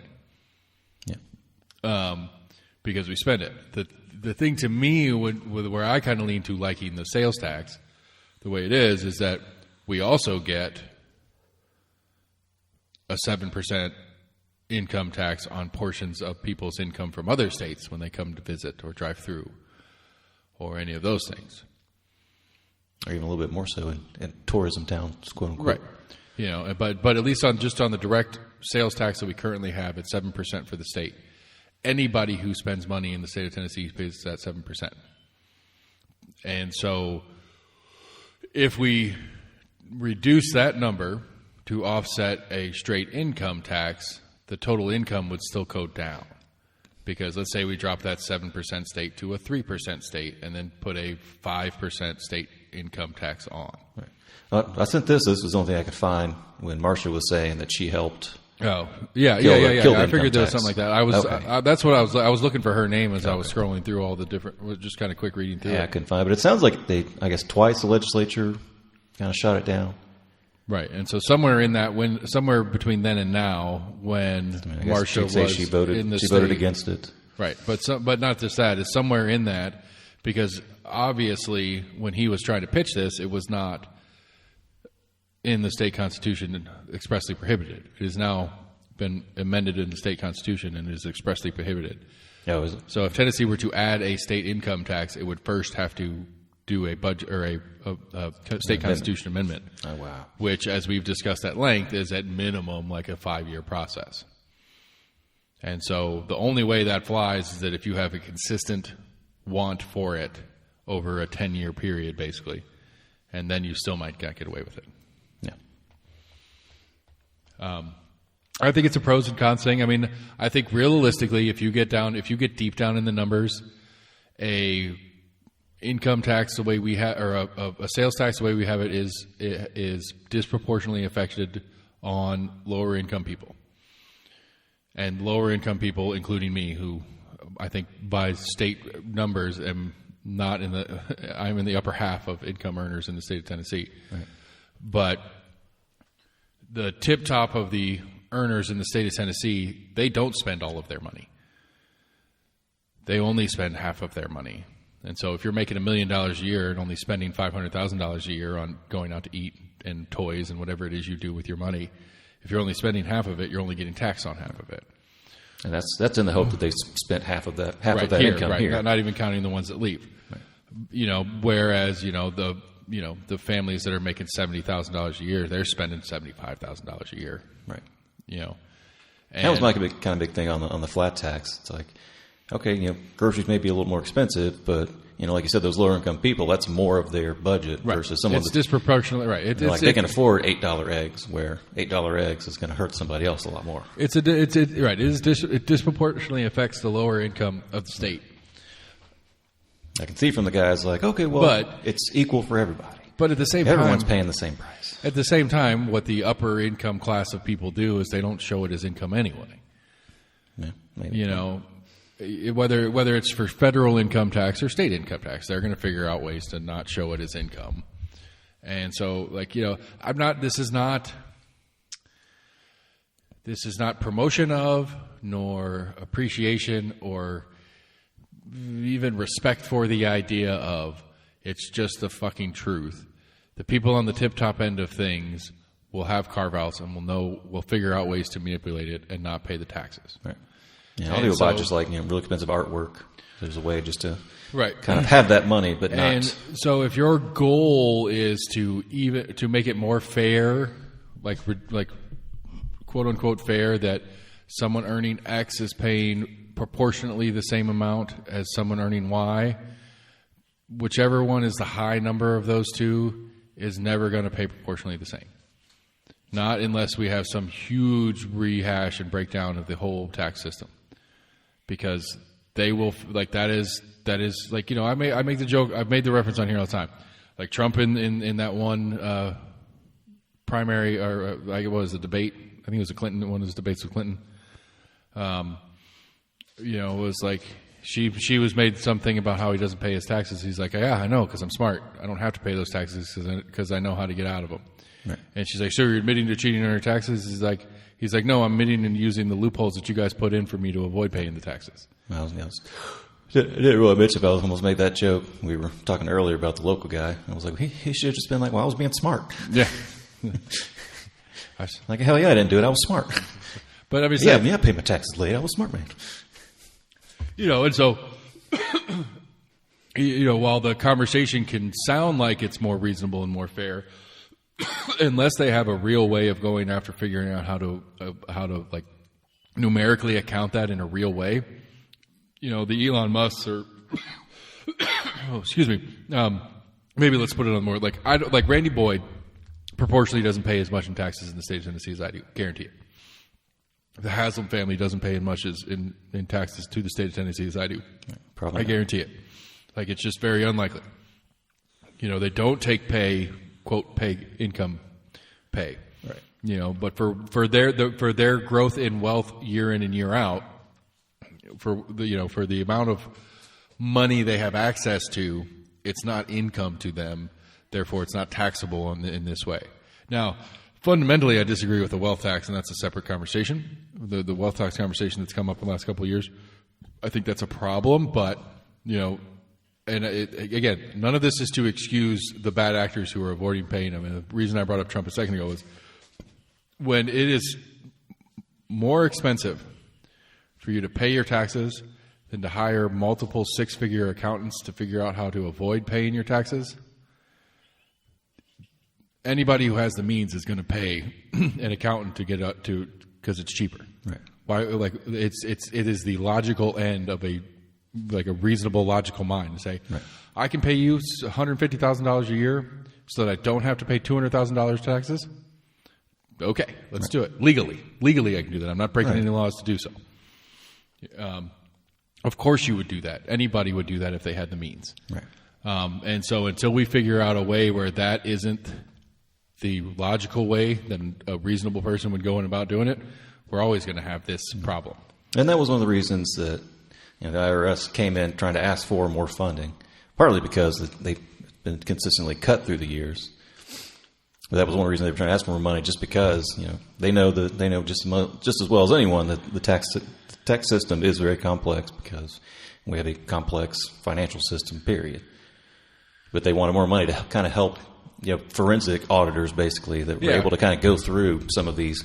I've seen some stuff complex ledgers where you can have a wealthy person open up 500 LLCs for $50 each and just kind of diversify all their income that they came in and just spread it out. Right. Yeah. And they're like, oh no, each little company only made $10,000 this year. Right. But it's complicated because they want it to be complicated. I don't think it's complicated because they want it to be complicated. It could be simplified. There's no way it couldn't be simplified. It's complicated because, well, one, the financialization of our economy is its own set of complications, and therefore the IRS has to make adjustments to catch up with the complications that are that, and that's policy stuff. I always go back to kind of that Pop Warner story. That I think it's more being reactionary. The IRS is having to be reactionary to kind of smarter and smarter ways to kind of find those little carve outs. Where they're like, damn it, no, I didn't think you could do that either. But it wasn't in the fine print to where, all right, they've got to add, one more little line into it. Right, but every line they add adds to 7 wrinkles, and some other lawyer and tax accountant that's smart enough. Oh, well, they forgot about to add this in too. All right, well, but that phrase therefore nulls this phrase that's earlier in it, which makes this whole other avenue open up over here. And, where it's just like, I don't know. I don't know what the right answer to the greater tax conversation is, other than it ought not be it doesn't need to be this complicated. The more complicated it gets, the more we find ways. The more people are capable of finding ways to dodge it. I think I may have sent you the story or mentioned it to you. I think Tennessee was one of the states that were trying out their new direct file. I think I saw a story today that they're trying to, direct expand. File for what? Like direct file your taxes to the IRS. I think part of it was kind of cut out the whole, because there was big issues with the main, right, scamming people. Where it was just people just not paying attention as they were kind of going through the process and kind of getting suckered into clicking yes, and it would kind of nickel and dime you of adding little extra services onto it when it should have been free if you just kind of knew what you were clicking on. Yeah. When they're like, are you sure you don't want to have someone to look over this? We could find you, $5,000 more worth of tax refund, blah, blah, blah. Right. And they don't ever. Right. Yeah, more often than not, no. What else you got? Taxes are boring. Taxes are boring. Taxes are exciting. Reading that, just kind of reading through that article and just the numbers, even regardless of the mistake number, it's like $100 million more in education.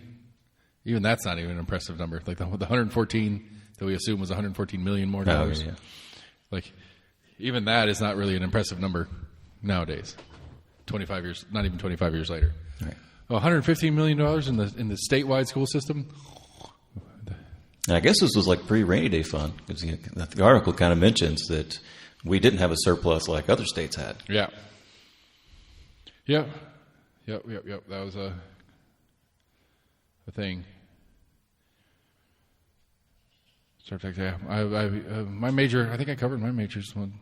Let me think here. Let me see what else. You sent me this Nashville stealing my idea. Sons of bitches. I'm not stealing your idea. You were the first one to come up with the idea of a soapbox. I created it whole cloth. Yeah. In my mind. That was interesting. That Paw Patrol story you sent me. Oh, yeah. All right, that was a good one. So it's from AP News. You sent it to me on Tuesday. It was created by one Moria.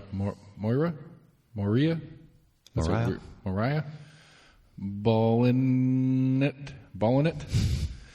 That is a weird name. I can't read. And this is sober. This is a sober show, people. So take that. It was created October 1st, 2024 by Mariah Ballinet. That's got to be Ballinet. Right. Are you required to notate it? I mean, I like to be fair. Okay. Like Gotcha. if I say something crazy and somebody's like, "That was in an AP story," they can go back and.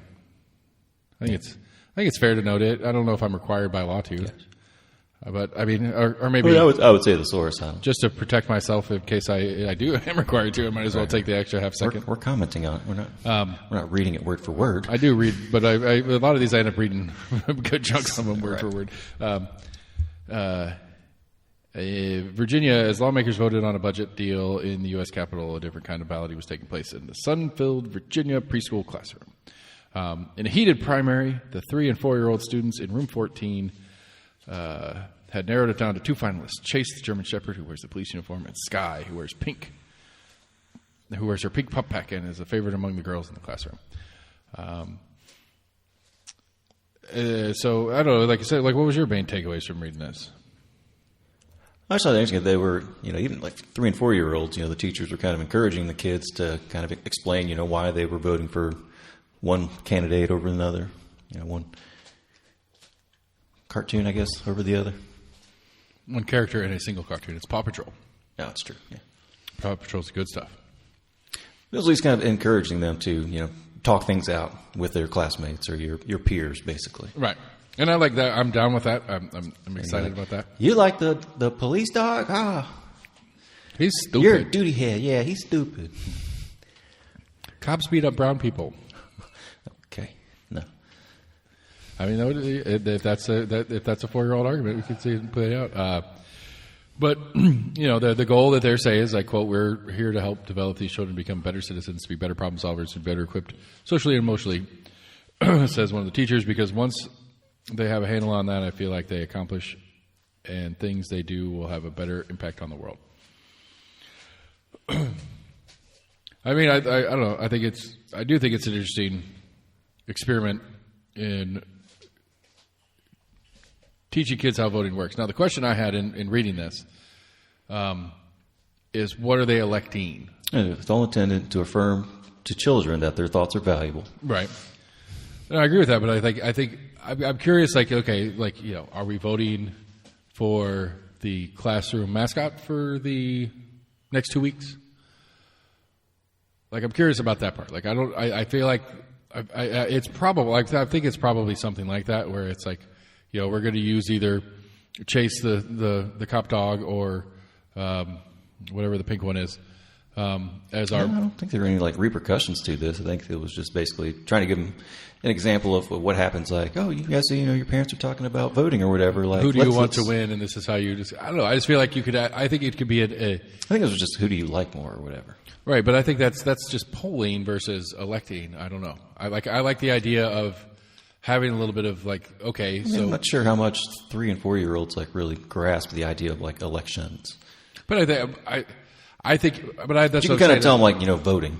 But but I think that would be part of the concept to teach. It'd be okay, we're going to vote for a Paw Patrol character to be our classroom mascot, and so that when the election is won, that there is that Chase poster is now in the room, and it is because we elected him to be there.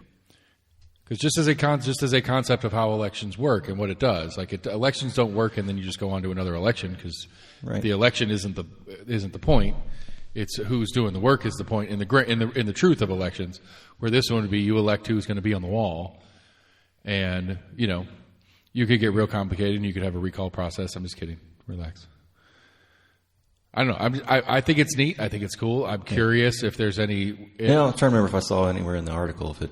I didn't see anything that there in were that sense, right? Something that came out of it. I see what you're saying. To kind of because again, it's nothing permanent. Fulfill the voting process. Right. It's nothing of permanence. It's nothing impactful in a way that would be. Right. But I would wonder if doing that, if the kids after that 2 weeks, will you get to vote again? I'm like, oh no, that was just kind of like a one-time lesson thing. Right. No, we want to vote again. Vote again. Which may encourage them, get enthusiasm to vote. But I would say, I think there's, I guess I'm just trying to do that, I'm trying to get that distinction of, you vote for something, not for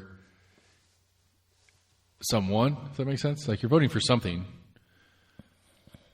Is it A or B to do this? To an extent. It's not just who you like more, or maybe that's kind of what I'm pushing at. It's I don't want you to vote who you like for more. I want to vote for who you want to have to see in the classroom every day, right. And that may be who you like more.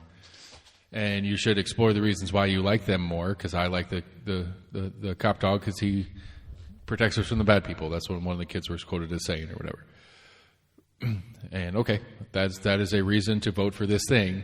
And if your candidate wins, then your candidate will be the protector of the classroom. Or whatever.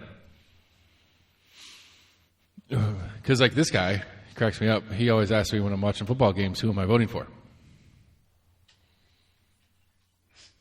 Sorry, what? He always, whenever I'm sitting, I was just last night there's a football game on. I didn't do it last night. But this guy he'll ask me when I'm watching a football game, who am I voting for? And what I think he means is, who am I rooting for? Or who am I cheering for? Or what outcome do I want to see? Well, you got something to say? Okay. All right. Well, he's sitting here behind me, so I'm talking about him in front of him. So it's I can opt in if you want. No, you're fine, buddy. We're moving through this category. I was just talking about when you ask me, you when I'm watching a football game, you'll come up and ask me who I'm voting for. Yeah, and I'm saying again, who are you rooting for to win? Right. It's just so we're talking about this story where whatever. I don't think it's a bad thing at all, and I think it gives me a little tickle. It makes me laugh, and I think you like that it makes me laugh, and that's why you keep doing it.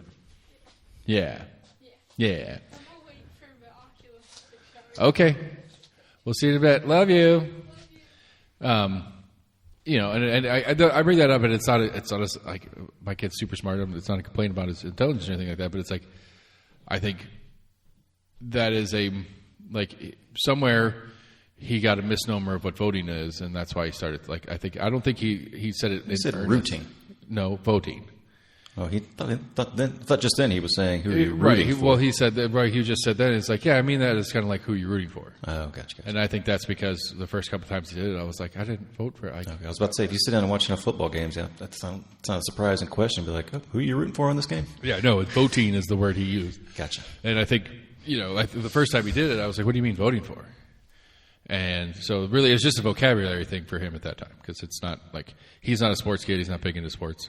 And so the term rooting, you don't use rooting in a lot of other places in normal American culture. You can root for candidates, but right, but but again, for a kid who's not into politics and not into sports, where would you use the word rooting? In sports. Right. And so, for a kid that's not really into sports, that was the closest word that he could think of that he knew was voting when I then helped educate him on the vocabulary of what rooting, what he really meant was rooting, and this is why, and so whatever. And so that's what he means. And now he just keeps saying voting because it makes me giggle every time because he likes it. And he's funny like that. But, and so... yeah, I don't know. I think it's neat. I think it's cool. I think it's a fun thing to do. Like I said, I'd be really curious because I didn't see it in the article either if there was any permanence to their decision.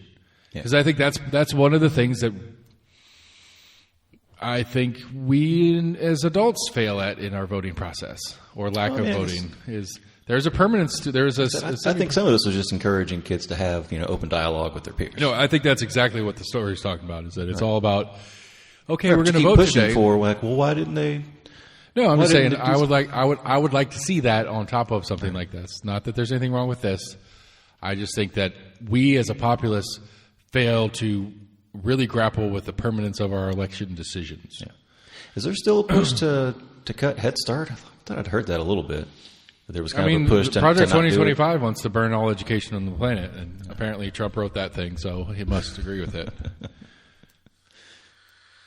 I mean, we still have the same argument, and I still haven't done the research on it, so I don't want to go down that rabbit hole on the Federal Department of Education stuff. But I find that in the same vein as this. I think Head Start is just Tennessee based. I know, think I'm other just saying, states have it. I'm just saying, I find that I don't attack know why on you Trump. wanted to even bring that up. I'm literally just asking if you've heard anything I have about not heard any pre-K in Tennessee. I know there's a few candidates that were very pro it. Keep it to that. I think actually Miss Elaine Davis is pretty pro early childhood education expansion. I think at some point, and it may have been kind of stuff after like COVID of them looking at grade scores. So I don't know if they kind of took that idea and like, well, this is obviously proof that pre-K is not working.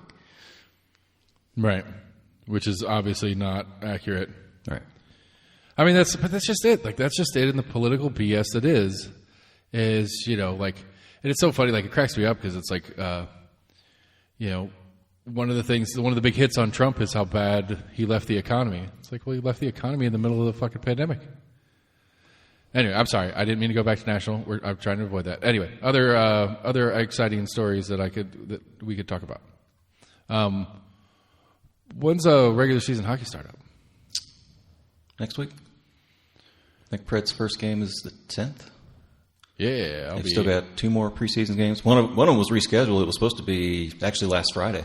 In Tampa? In Tampa, yeah. That's probably a good thing to cancel that one. Yeah. But it was weird because they were doing like a crazy split squad. Because I think they played here like the day before. And then we were supposed to have a bunch of people go down there. But since obviously you're not going to have people play, night after night. So I think they had like a split. With travel, right. Yeah, with travel. So they were able to have like a team here and they had sent the other half down there. Oh, interesting. Or I guess we're getting ready to send them down there. And they probably held them off here before we even what's the total roster? What's the total active roster in the NHL? I think they just cut it. I want to say it's down to like 23, but they've got 2 people that are, they call it's like injured but non-roster or something like that, where it doesn't affect the roster. Injured reserve, IR. That's not exactly what they called it. I could look it up. I mean, that's what. That's the NFL's version. That's right. what the NFL's version of it. But I think something weird with like this, since it's like preseason. It's basically they can kind of be on the roster, but it's not. I don't think it's taken away from like their cap or anything like that. Yeah, like regular season, right? Yeah, because like regular season NFL is 53-man roster, but you could have up to like 10 on IR that don't count against your 53. And so they're still technically on your team and on your roster. There's talking to a couple people, I think it probably happens a couple times in each NHL season where there's somebody that kind of gets hurt and all of a sudden they're just on like IR for like the rest of the season. Yeah. It's like, did they never get better? Well, one of the things, it depends on what it is. There's a couple different things on it. Like, again, I don't know that. Sometimes it's like serious, surgeries and stuff. But I think sometimes there's teams that take advantage of it. And one of the things, at least in NFL, and I'm pretty sure it's in hockey and a couple other sports too, is I know in baseball they've got a pretty complicated one, but there are different levels of if you go on injured reserve in NFL, it is a minimum of 4 weeks. Yeah, see here, the Predators reduced roster to 25 players, 13 forwards, 10 defensemen. What did they call the other 2? 2 goalies. That's 25.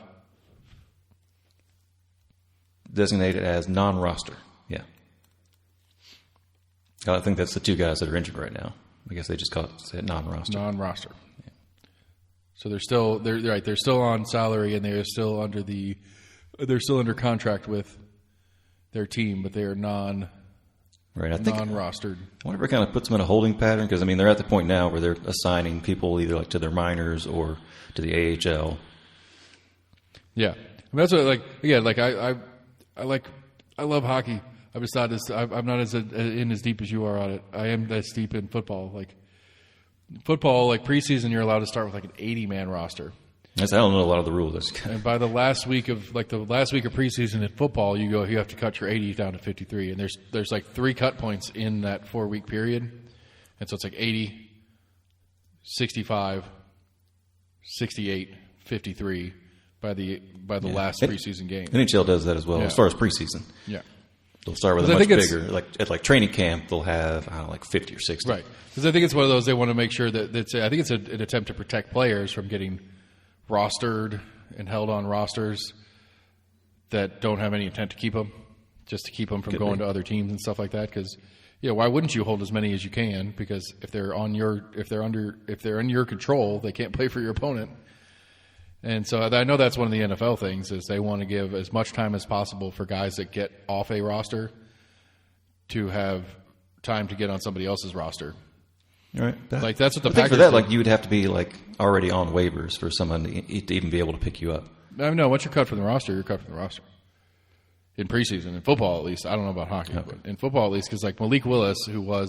Well, I think in NHL they consider the rosters in the NHL roster. Right. You've already been picked, you're going to be on the team this year. Right. Well, like Malik Willis was on the roster of the Tennessee Titans through preseason. And in the final cut, he was cut from the Tennessee's roster, and Green Bay picked him up off of that roster cut as their backup quarterback, to which Malik Willis started Game 2 for the Packers. And Game 3 in Nashville, where we beat them. And so that was an interesting little subplot to the Packers game here in Nashville, is that the quarterback that they cut from their roster was now starting a game against them in Week 2 and beat them.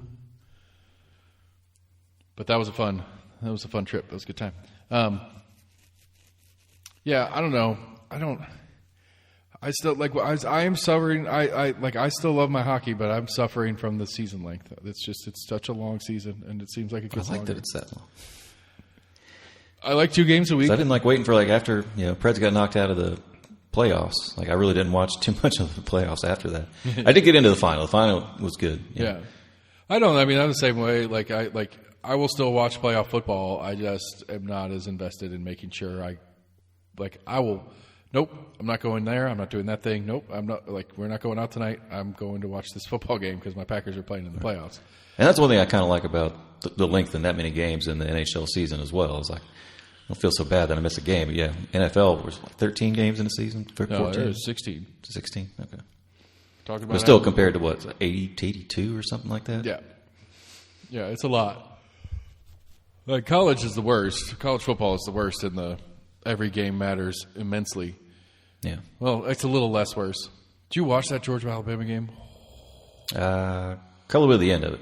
Oh, at one point I looked at the TV and they were up 30-3. Oh my God, that was one of the most incredible football games I've ever watched in my entire life. They did come back out when they were up at one point because I kept hearing oh my God, he's scoring. I was like, oh, I'll be damned. They can make a comeback. That was a phenomenal football game. That was heartbreaking. You come all the way back like that and then still lose. Oh, right. But shouldn't have gone for the Hail Mary, in my opinion. But what the hell do I know? With the new playoff format, they're both still playoff. They're unless Tennessee beats Georgia as well, Georgia's still a playoff team. Plus, Georgia will end up playing Alabama again in the SEC championship game, likely. Well, they might play us a second time if we can beat Alabama. We would. So that'll be interesting. Anyway, that'll be fun stuff. We got Arkansas this weekend. I'm excited. Go Razorbacks. It should be a shellacking. We should. It's here, isn't it? Falls by 50. No, it's in Arkansas. Okay, good. Yeah, it's been we're in Arkansas, and then it's Florida here, Alabama here, Holler Boo, and then I think we're at Kentucky. So I have a dilemma. City of Knoxville is about to have a dilemma. Here in the next week or so, I'm going to do all my applications for our 2025 events, and UT's football schedule is not out. And the city of Knoxville is quite clear about if it's a home game, you don't get to do your event on that weekend. And so I'm debating on, and maybe I should just email Kendra at the city and ask her. I'm debating on going ahead and applying for 2 weekends in October. The ability to pull. Right, just be I want both of these, and if one's a home game, I'm going to take the one that isn't. All right. If one's a bye week, sweet. If it's an away game, then fine. I guess I'll do it. I'll just email. I'll send the applications in, and then email her immediately and be like, hey, I put this application in for. I think it's November 1st is the date I'm looking at for that one. Yeah. I wonder if anybody from UT would have any kind of insight of any idea of what might be a bye week next year. So the non-conference games are scheduled already.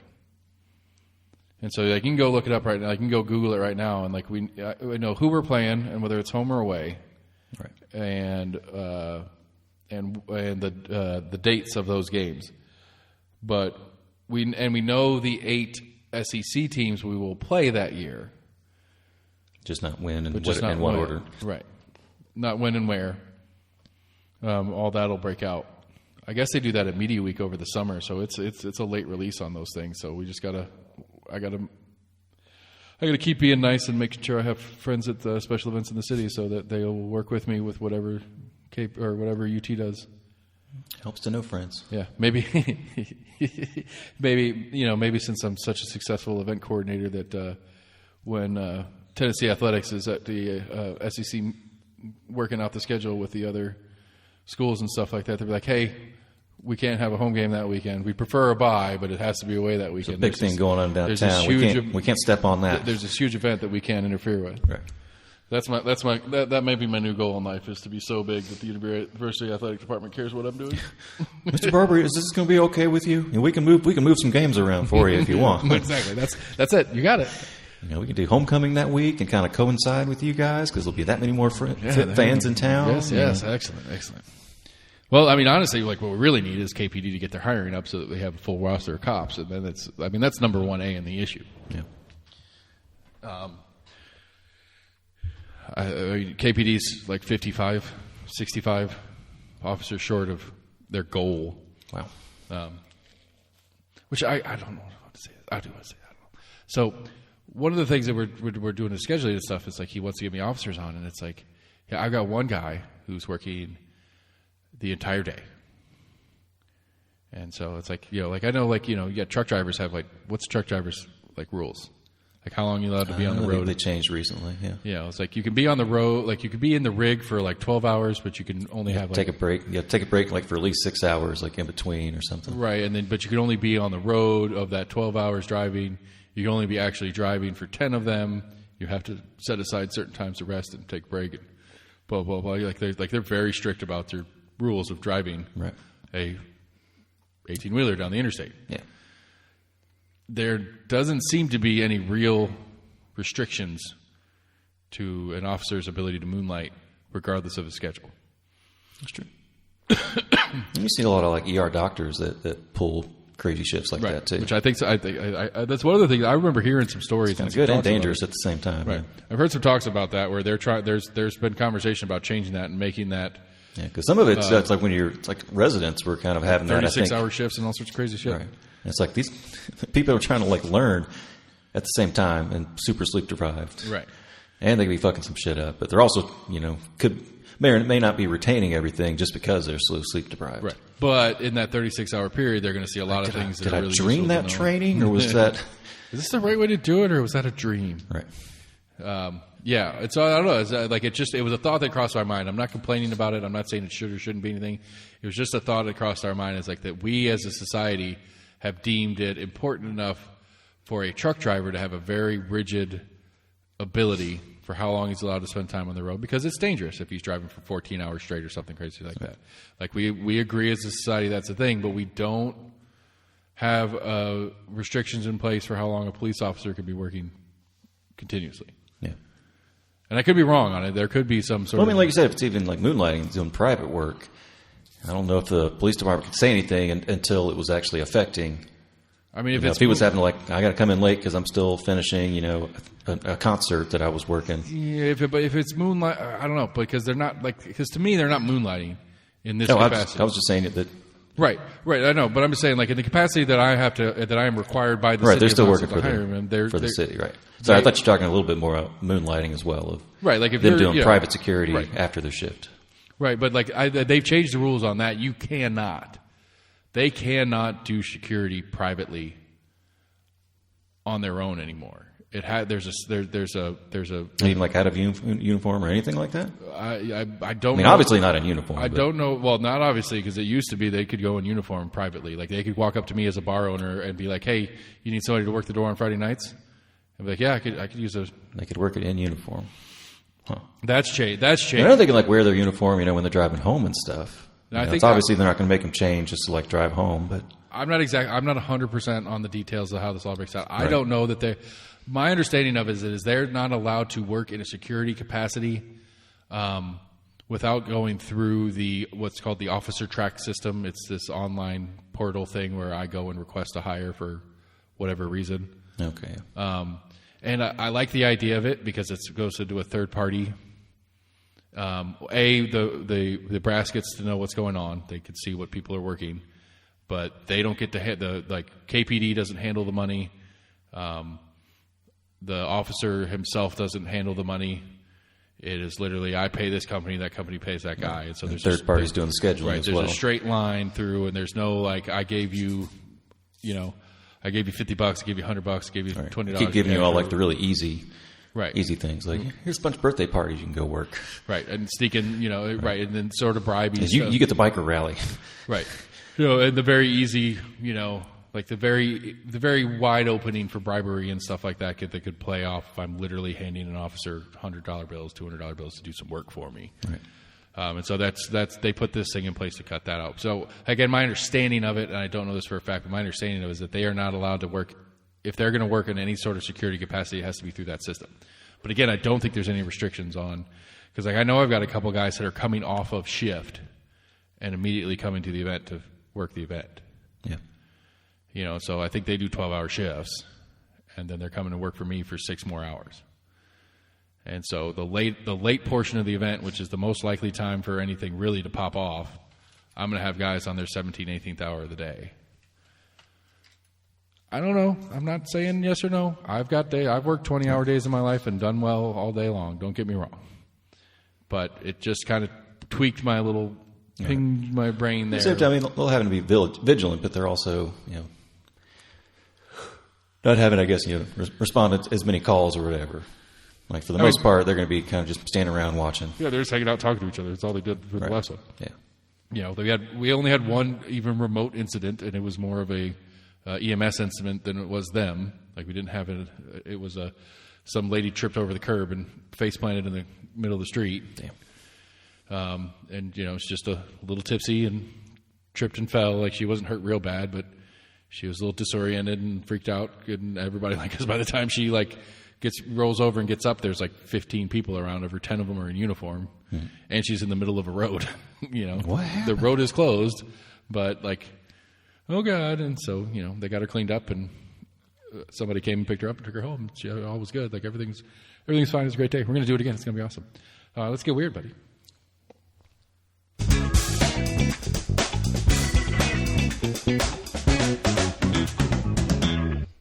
81-year-old South Korean falls short in a bid to become oldest Miss Universe contestant. Was that a Asians are short joke? Or what? Okay. Nothing. All right. Tell me more about how old was she? 80? 81. 81. Yeah. Competing in the South Korean pageant against much younger rivals, dressed in a beaded white gown, the silver-haired, I'm not going to try to pronounce her name, strutted across the stage, performed in singing contest at Miss Universe Korea pageant held Monday at hotel in South Korea's capital, Seoul. She missed out on the crown, but did take home the Best Dresser award. So that's cool. So she did get to compete. She was competing, but she didn't win. I guess she didn't win Korea's. I guess Miss Korea, basically. That then goes on to the Miss Universe. Go on it. Get after it, girl. I like it. Yeah, stretch your stuff. I mean, Asians tend to age better than many others. Us white people age terribly. This is pretty crazy. I think we've talked about it the past couple of years, how Alaska does. They're voting for like the fattest bear or whatever, or like the biggest bear. I don't know that we've talked about this before. I don't remember. Sure we've talked about it. I guess they do it like once a year, every year. They're online voting in Alaska's Fat Bear Week. But it started out with I think one of the top bears killing one of the other top bears. Oh, jeez. I mean, duh, of course. Oh, here, I gotta start remembering who these pun people are that put them out. Let's see here. Let the chunk off begin. Chunk it up, baby. Let's go.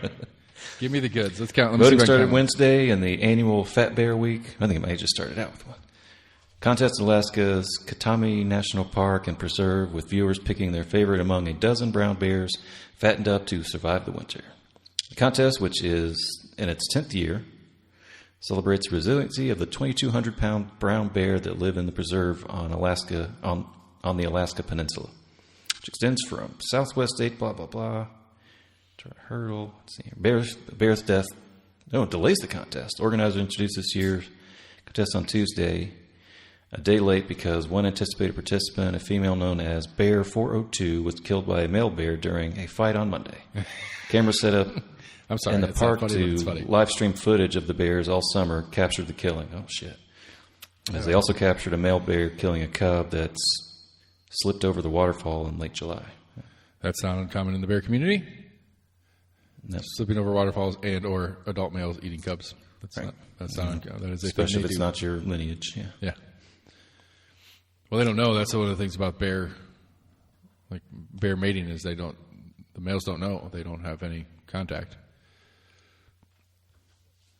Yeah. Unless they can smell it hormonally. That's what I was about to say. I don't know. But I don't know if they can scent. I think they just see competitive bears. And possibly. That's it. You're no good for me. Got a 31-year-long treasure hunt that drew in thousands of enthusiasts across France appeared to have come to an end on Thursday after official social media accounts linked to the search said the token needed to claim the grand prize had been found. The hunt on the trail of the Golden Owl was based on a book of riddles published in 1993. Participants had to solve 11 puzzles in the book and a 12th one that was hidden to decipher the exact location of the token. Took 30 years? Yeah. That's impressive. Don't go digging, warned a message on a channel on the chat app Discord with tens of thousands of followers. We confirm that the Golden Owl countermark was unearthed last night. It is therefore useless to go digging. I mean, you can still go digging. You're just not going to find the thing. Right. It's already been found. Yeah. That's cool. I like that kind of stuff. That's neat. I don't know that I'd ever get into it enough to try to go partake in one, but that's fun. That's got to be hard. 30 years? Landmarks change in 30 years. Possibly, you do it right. I guess it was just complex puzzles. Right. But I was saying, you have these complex puzzles to figure out. Well, I don't know if it talks about how many people were actually, invested in doing this. It may have been a very obscure thing that there was 200 people in the whole country that were ever really interested in digging for this. Right. Even aware of it. It'd be a fun one. I'd be curious to try to build one. That's one of those things I've been meaning to try to do. Hey, that's what you do. You take the wife on go to a escape room. I don't know if I'd be any good at it. I'm not a great puzzle person, personally. I like the idea of it, but I also, I kind of lend on the brute strength and determination version of getting out of a tough situation, not the thinking through it and figuring out puzzles and stuff.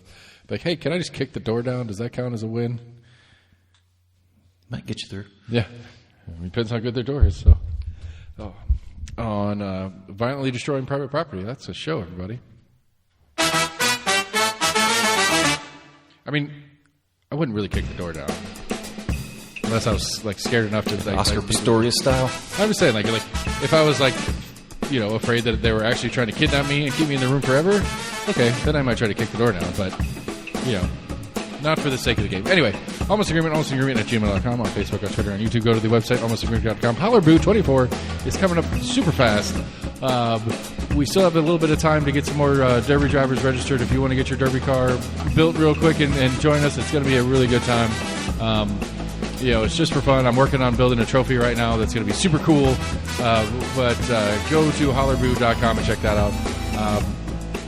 Keep an eye out. We've got a bunch of other stuff going on as far as hurricane relief efforts are going on all over the place. You can find plenty of options for that. And if and when I've got one put together with some other people, I'll pass it on to almostagreement@gmail.com. Go to your favorite podcast providers. Hit us up. Let us know what's going on. We'll talk to you guys soon.